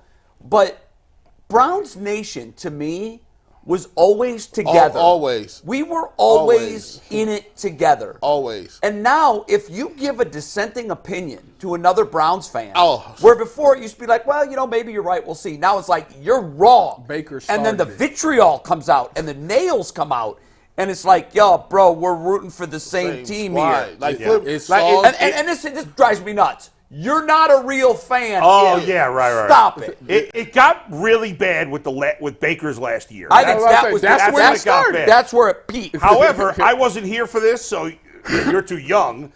So maybe you got. But wasn't the Achilles Smith debate? Didn't that get ugly but between that was fans? pre-social media. If you heard the rumblings. I think what does it, Bill, is the social media. That makes it worse. It's toxic. It's you'll so bad. You'll see 4 or 5 comments, and then someone will say, well, everyone's saying.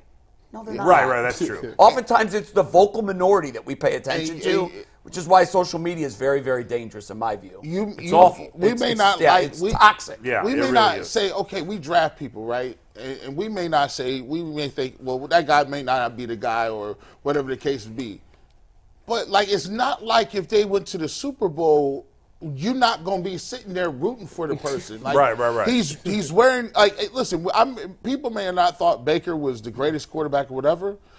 I still was watching every single game. And rooting for him. And hoping. Like, you're not rooting hoping against him because you don't think he's the guy. If he started throwing for 400 a game, I'd be like, yeah. He is the guy, I guess. Yeah, let's go. Well, Earl mentioned this off the air. Earl had a caller on his radio show the other day who said DTR's rookie season has been better than Baker's rookie season. I'm like, that's insanity. No, that's not true. Baker set records. I was saying, didn't he break the record for He like broke the record most for touchdowns. Baker touchdowns? Mayfield I think had Stroud's gonna everybody. break it, isn't he? Baker He's on had pace to break it, everybody yes. crying when he threw them passes against the Jets. We was crying tearfully. Happy tears. I was like, yo, I ain't never Remember seen. the Bud Light was flowing. I ain't never seen some of the throws. I said, he's fit that in there. The Jarvis Landry throw. That boy had when it. he threw it I remember like it was yesterday. He threw it down the seam. Jarvis Landry caught it and scored. I said, I ain't seen a throw like that in like 40 years. That's why we thought that, we've answered the unsolvable Rubik's Cube. We figured it out. That's why I think the most stunning thing to me about how the whole thing happened is how quickly it devolved. We went from that high to, he's got to go. Like that. It was crazy. The question, we don't want to go too deep down this road, but the question with Baker was always, is he good enough to win you a championship? Right. But then it became you hate him or you love him. Yes. When the reality was he was in the middle. He's a mid-tier quarterback. He wasn't last year. He is back to, for all my criticism of Baker, I didn't think he was going to be out of the league. I thought he'd be mid. He's not been clutch, and that's been the case this year. But, he was a polarizing figure, not just locally, but it was national, too. No doubt. He's worn 4 jerseys in little more than a year and a half. Right. He had the best commercials that any Cleveland figure has ever had. The progressive commercials, Yeah, they were pretty good. They was good. Actually, You're saying they're I mean, better he than didn't write them, but He didn't write them, but you know. but he did a good job acting. Anthony got a little Baker Mayfield in him too. Like if you look real quick with the beard, like you should be like this. He got a little. I don't think those were the best Yeah. commercials. I think it was the commercials where Joe Batonio and remember the commercial where right. Joe Oh no, those was were horrible. singing? The best Those were commercials the ever worst. were But they were so bad that They they were were good. funny. Yeah, yeah, It was you're right. Batonio, was was the it Timothy him and Mozgov Conklin? one. Yeah. What's that? The Mozgov one that Mike Polk brought to our attention. Oh, my Oh, God. that was all-time worst ever. Hey, hold That on. was- No, the worst. That is going to age poorly. I would tell. It already Mozgov- has. Hey, I would tell Mozgov to say, "Listen, Burn get the tapes. burn them tapes." Yeah, That never The happened. worst Gee. commercial was Anderson Varejao for Mr. Heroes. If you go back and listen to what he said, it's I don't very- even think I remember those. It's very No. Are they out there pause-worthy. somewhere? We can- Oh, I remember my- Brian yes. Hoyer. Oh, they're pause Oh my! What he said. Let's talk about that hot, spicy Nah, Capicola he's 6-inch. That man. I can't believe they let him just had his commercial. Don't worry. Well, I'll tell you this, Jay. I went to the Mike Polk Damn you, variety G. show. Bush. Damn you. I went to the Mike Polk variety show, and the Timothy Mozgov commercial is part of what he does. I've seen him use that Yeah, comedy show. well worth it. Are you guys ready to bring in Gee, boy. our QB1 here, Bernie Kosar? All right, and let's get Bernie in here. But first, a word from our friends over at FanDuel. As the weather gets colder, NFL offers stay red hot on FanDuel Sportsbook. It is America's #1 sportsbook, and right now, new customers get $150 in bonus bets with any winning $5 money line bet. That's $150 if your team wins. So if you've been thinking about joining FanDuel, there's no better time than right now to get in on the action. And the app is simple to use. You can bet on anything under the sun, including spreads, player props, over-unders, and much, much more. So visit FanDuel.com/UCSS to kick off the NFL season. That is FanDuel.com/UCSS, an official partner of the NFL, FanDuel, an official partner of the Ultimate Cleveland Sports Show. And before we bring Bernie on, we want to give a shout out to Kevin Hoyt of the Southern California Browns Backers Club for hosting Bernie in LA this week. So Bernie, welcome, and shout out Kevin Hoyt for being a good Browns fan and welcoming Bernie to the party on Sunday. Welcome, Burns. Hey guys, good to be with you. I watched something on NFL Films, and they talked about. Oh, I know where you're going. Did you see it was on NFL It's not like Films? the ugly duckling. Yeah, and they talked about how like your last play, last drive in Cleveland, and how you went through. You went to Dallas, and you got there in like 5 minutes. And the guy was talking. I think maybe it was Steve Sable. He was talking about how much of a savant you were in picking up a playbook. And you had to pick the playbook up in like a day, and you studied for like 24 hours straight. So I think it's a great segue. You know, Joe Flacco might be playing this week.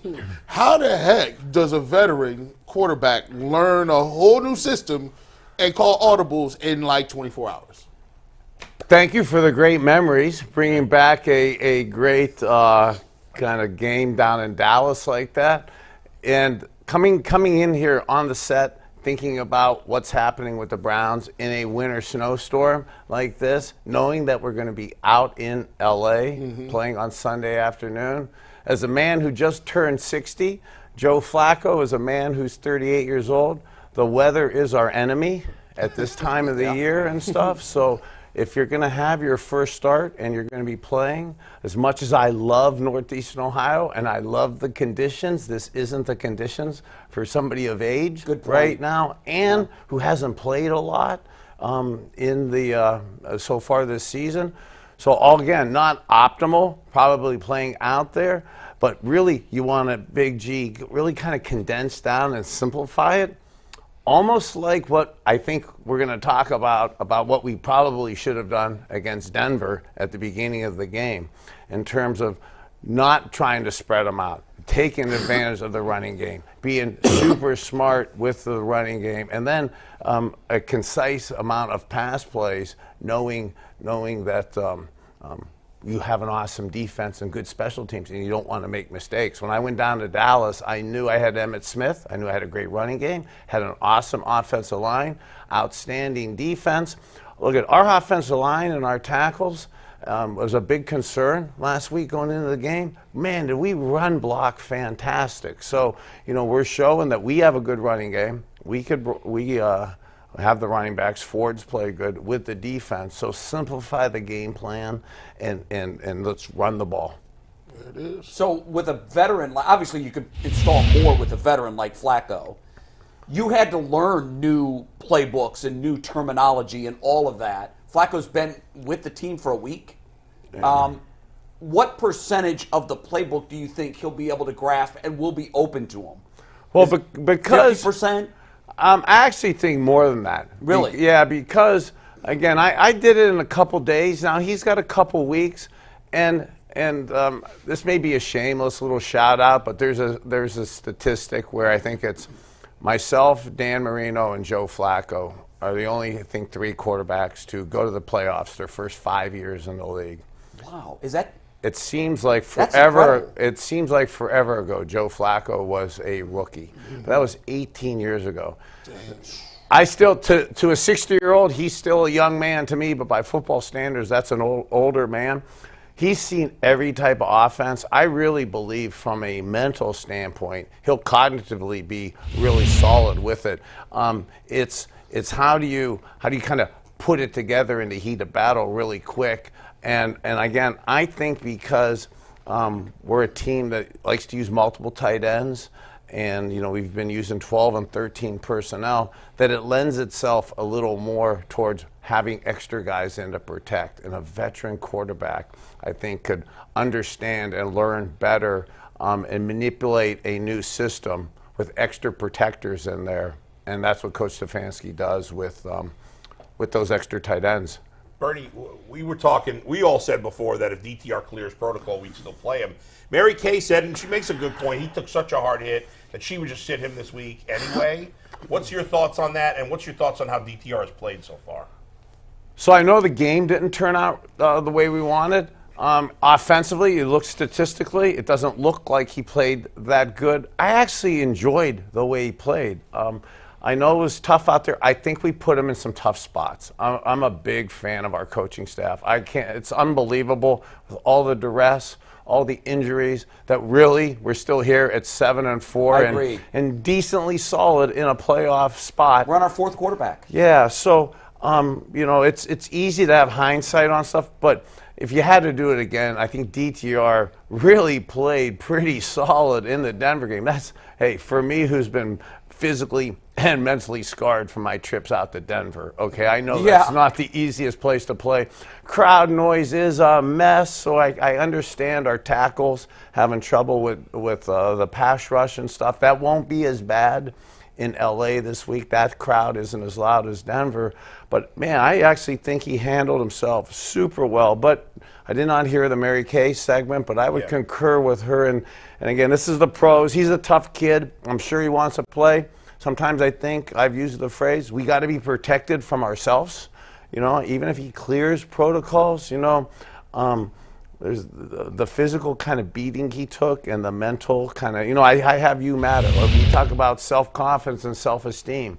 I love how DTR handles himself in those press conferences, but you can't possibly have all the self-confidence and self-esteem that you really have or you want to be an NFL quarterback after those couple games and some of those hits he's taken. Yeah, Bernie, he's been, not him, but his receivers are struggling to hold on to the ball. As a quarterback, if you zip it, do you think he should take some off, or do you think his guys got to figure out how to catch his pass?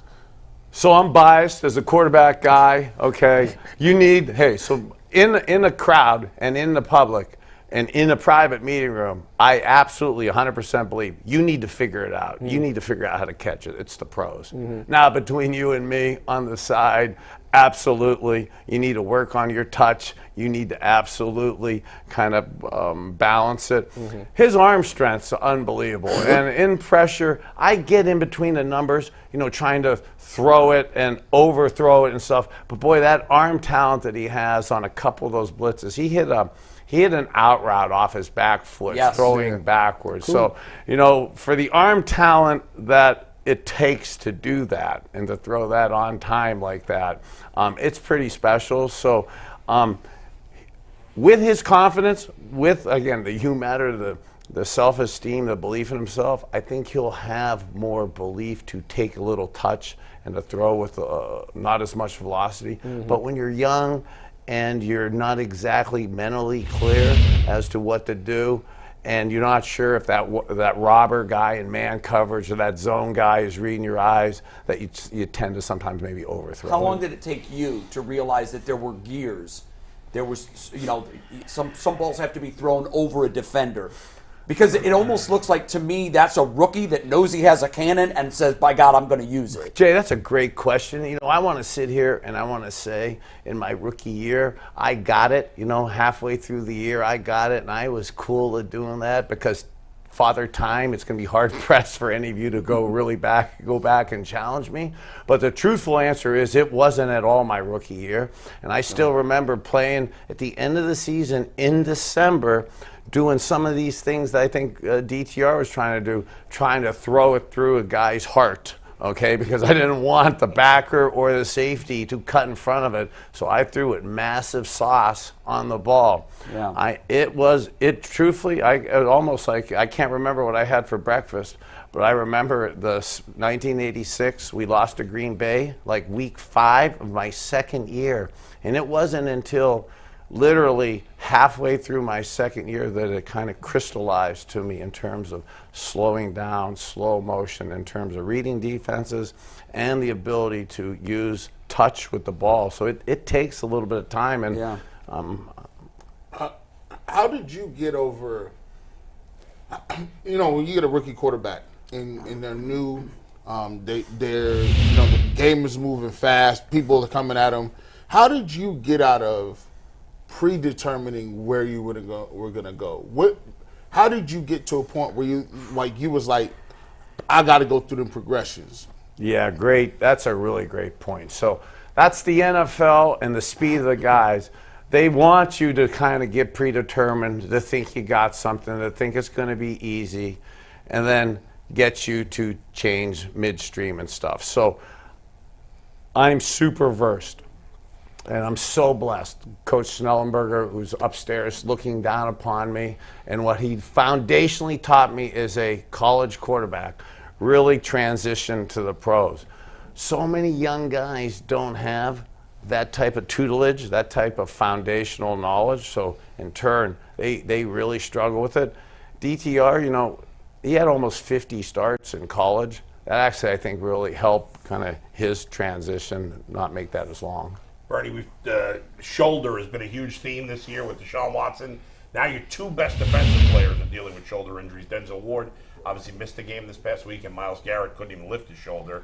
They said no structural damage, but we know the Browns' messaging on these injuries hasn't been great. How concerned are you about both Ward and Myles for the rest of the season? Wow, this isn't a setup for sales. I'm sitting here with my spray relief that I spray on my elbow and shoulder and stuff to get through it because again, not because Myles Garrett and Denzel were playing football and stuff. I was signing autographs this weekend, and there's still cramps from not taking care of it when I was younger and stuff. You're really famous. With it. No, but like it still hurt. No, literally, that's how bad the elbow is today. I'm concerned for Denzel and for Myles and our playoff ramifications of that. Part of the dominance of this team and weathering a quarterback issue with 4 starting quarterbacks looking like this year is that dominant defense and the shoulder issues.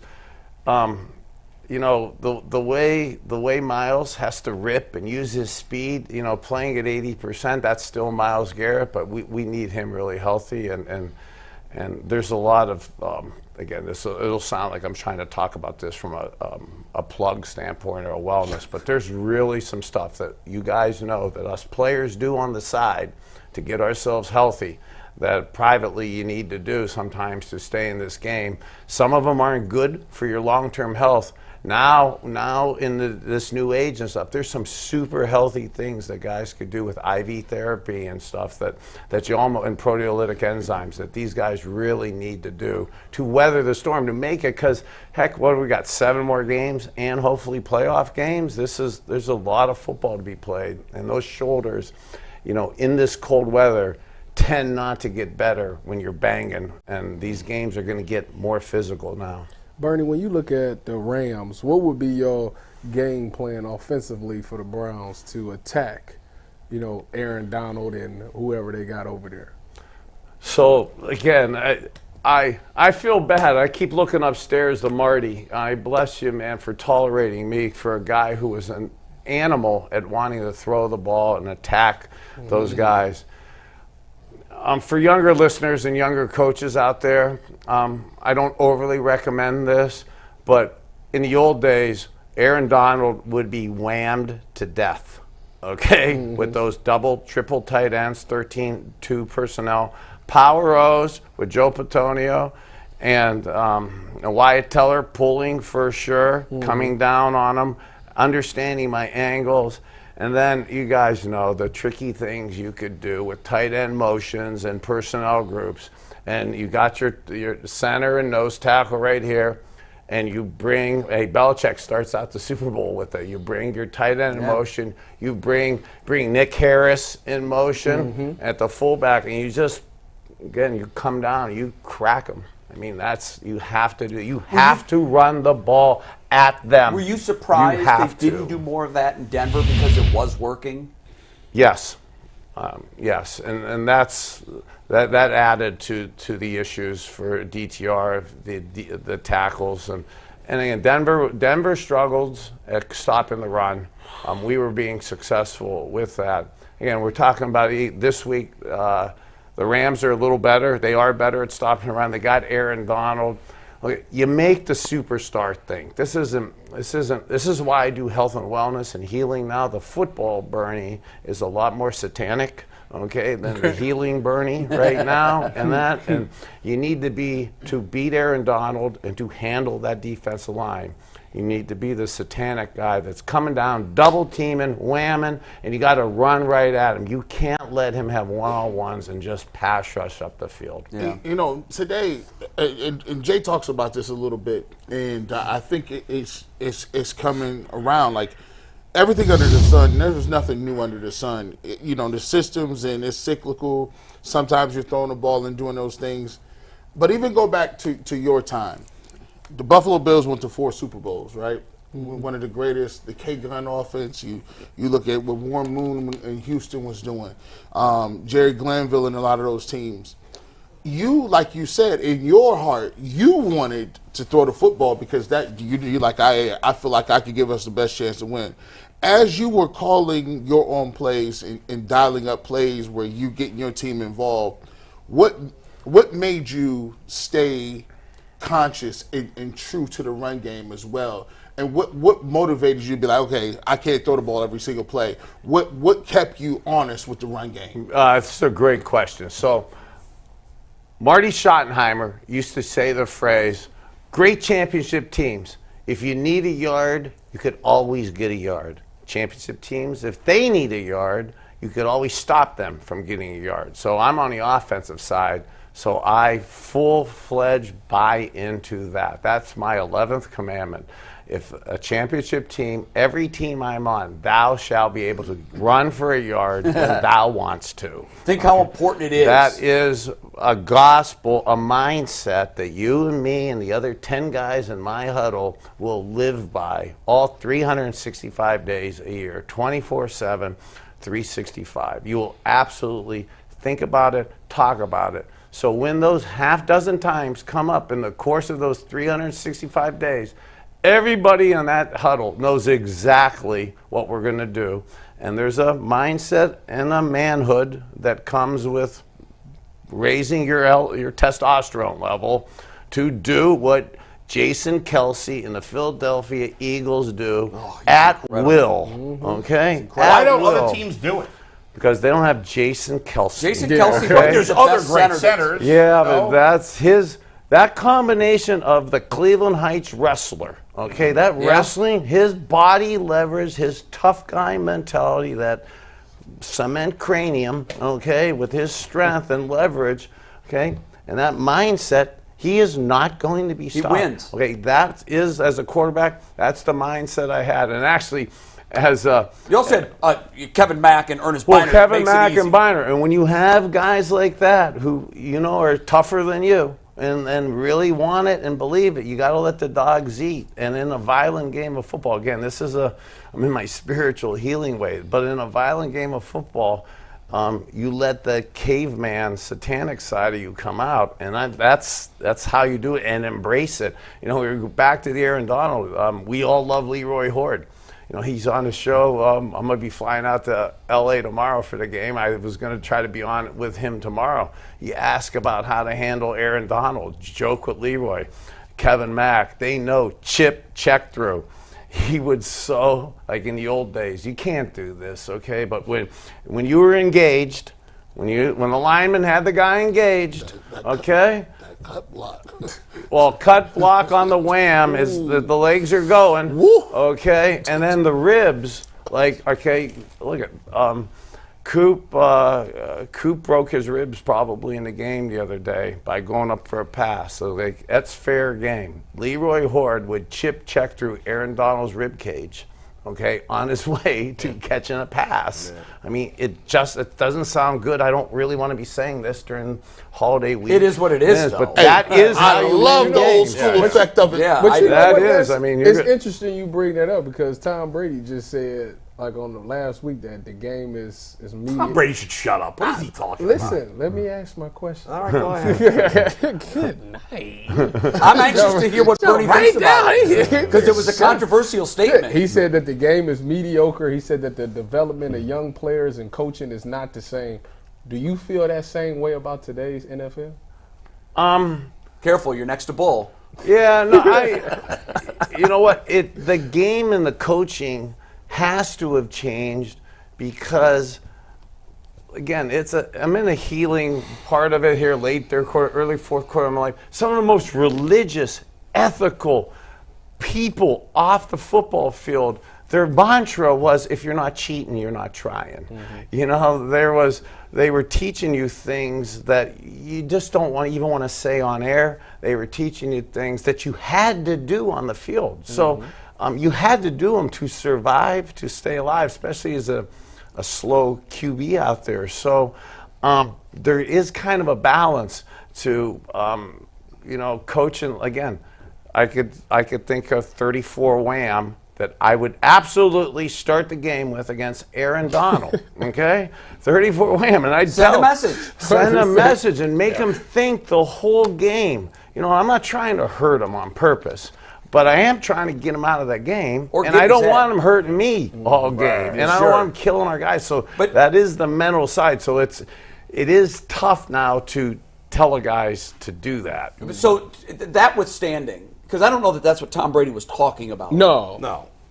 Tom Brady's statement in a vacuum, did you think that there was something to that he's more right than wrong? Because a lot of veterans have come out and said Tom Brady's exactly right, but a lot of the younger players are shut up. Well, if I was the younger players, I would be disagreeing with Tom, and I would be telling him to be quiet. Alex Smith, by the way, a veteran, is one of the veterans that said he had the easiest competition in the AFC East, which is true. Yeah, but he still had to get through the juggernaut to win the Super Bowl. But he always had home field advantage. You can't discount. He always had home field advantage because the AFC East stunk. He did, but I thought that was a cheap shot because you can't take away his Super Bowls. Well, it's a cheap shot to dismiss the NFL now when he just retired last year. I don't know that it came off as a cheap shot, I would agree. I don't think that's the way he intended it. Yeah. But in a vacuum, is there anything to it? No, but it's the coaching and playing to me, it's super harder on the coaches, and it's super harder on the players. I mean, why am I sitting here beating my chest and a disciple of Marty Schottenheimer and Marty Ball now when I was the biggest critic of the Marty Ball and the running at the time, and I apologize, bro. Well, with age comes wisdom. Yeah, well, not even wisdom and age. The game's changed. So you're not allowed to do inside drill. You're not allowed to practice tackling. You're not allowed to hit all the time. So in turn, you're making physical mistakes like tackling. That's fair. So in turn, to me, it's you get 3 downs to make 10 yards, and you're averaging 5 to 7 yards of running play. Well, by math, that's 15 yards. Analytics say keep doing it. Just do that every time until they stop. So, I kind of fall into that line of thinking now, and that is pretty prehistoric from that perspective. But is it the coach's fault? Because I like the young players. All of us all of us older guys are cognitively declined, hurting / dead. You know, so I don't want to see those young guys have to do what it takes, hitting and practicing. So it's a good trade-off. Yeah.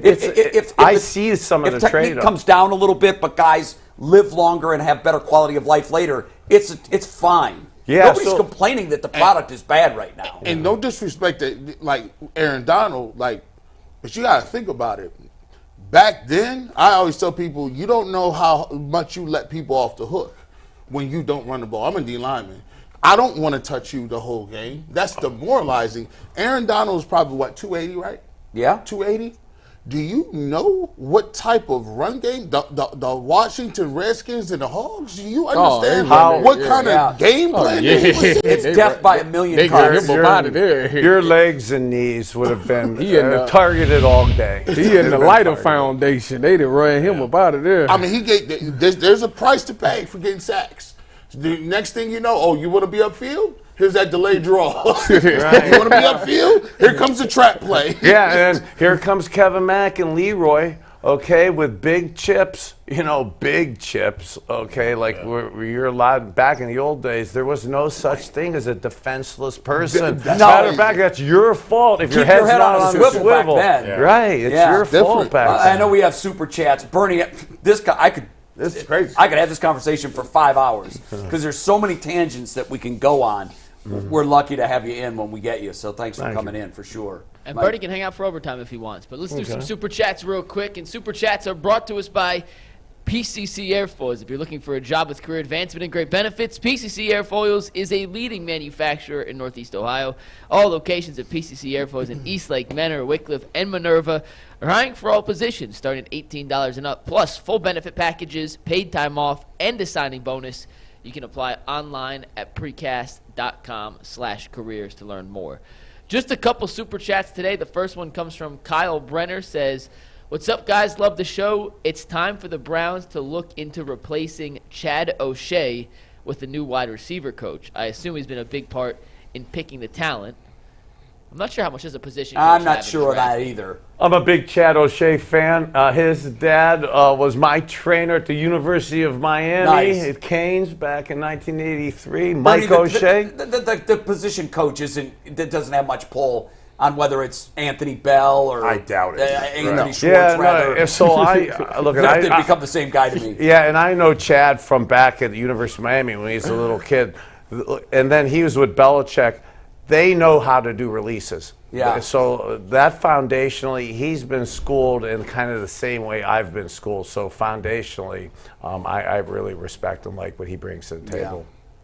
All right, next one comes from Simple. Should the Browns make a play for Jarvis Landry? Yes or no, real quick, across the board. Jarvis Landry? Ain't he been out the league for type 2? Did he play last year? He played last year. He's still a free agent this year. I think a lot Jarvis is ready. I was just talking to his guys. He's staying healthy. Is he really? Yeah. I forgot all about that. I tell you what, Jarvis bring that attitude.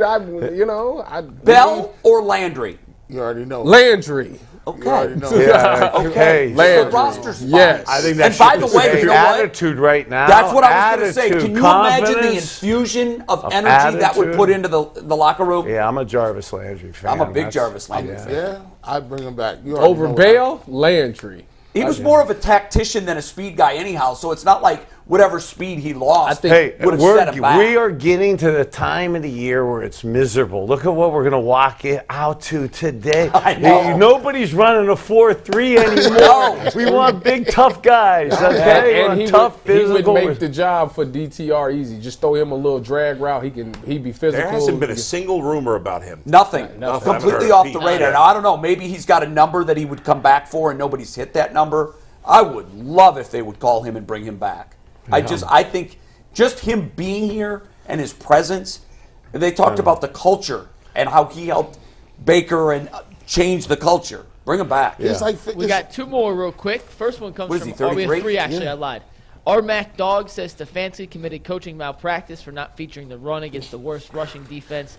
He should lose play calling duties for a game or undergo 40 hours of Jim Tressel remedial coaching training. B-Dog21 said everyone forgets JFK lost his brother before camp last year. I have to believe that may have affected his play. And last but not least, DC says in reference to this picture, you can take tag word full again, He says, "Bull looks like a burnt marshmallow." Love you guys. Oh,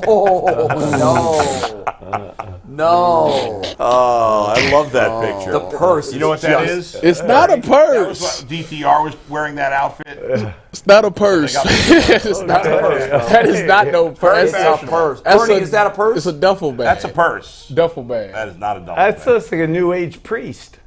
That's kind of funny though. I like that. Like that. Yeah, that's a bag. That's I got to get that That's a outfit. duffel bag. That comes man. with a small dog. My wife got that same I got to buy that bag. jacket, that purse, Comes and those with a pants. small dog, he said. Chihuahua. My wife A got white that. chihuahua. My wife got that bag in brown, and it's her duffel bag. It's your wife, not your brother. It's true. Like- Your wife can call it a purse. It's like it's your. It's a Why purse. did Brother it- calls it a Why purse. can't he? Probably took the strap off. It comes with a strap. Oh, It's a bad move. we gotta go. We gotta go. You can't One talk thing about he's missing in that super. picture is a pair of the BK19 shoes. Oh, those things are. I met J-Rock, by the way. J-Rock, man, he likes those shoes, huh? What a great guy. Yeah. Fair catch that. I'm See you on overtime. Yeah, the brown shoes, the I definitely cheated it, didn't I? Boy, boy, peace.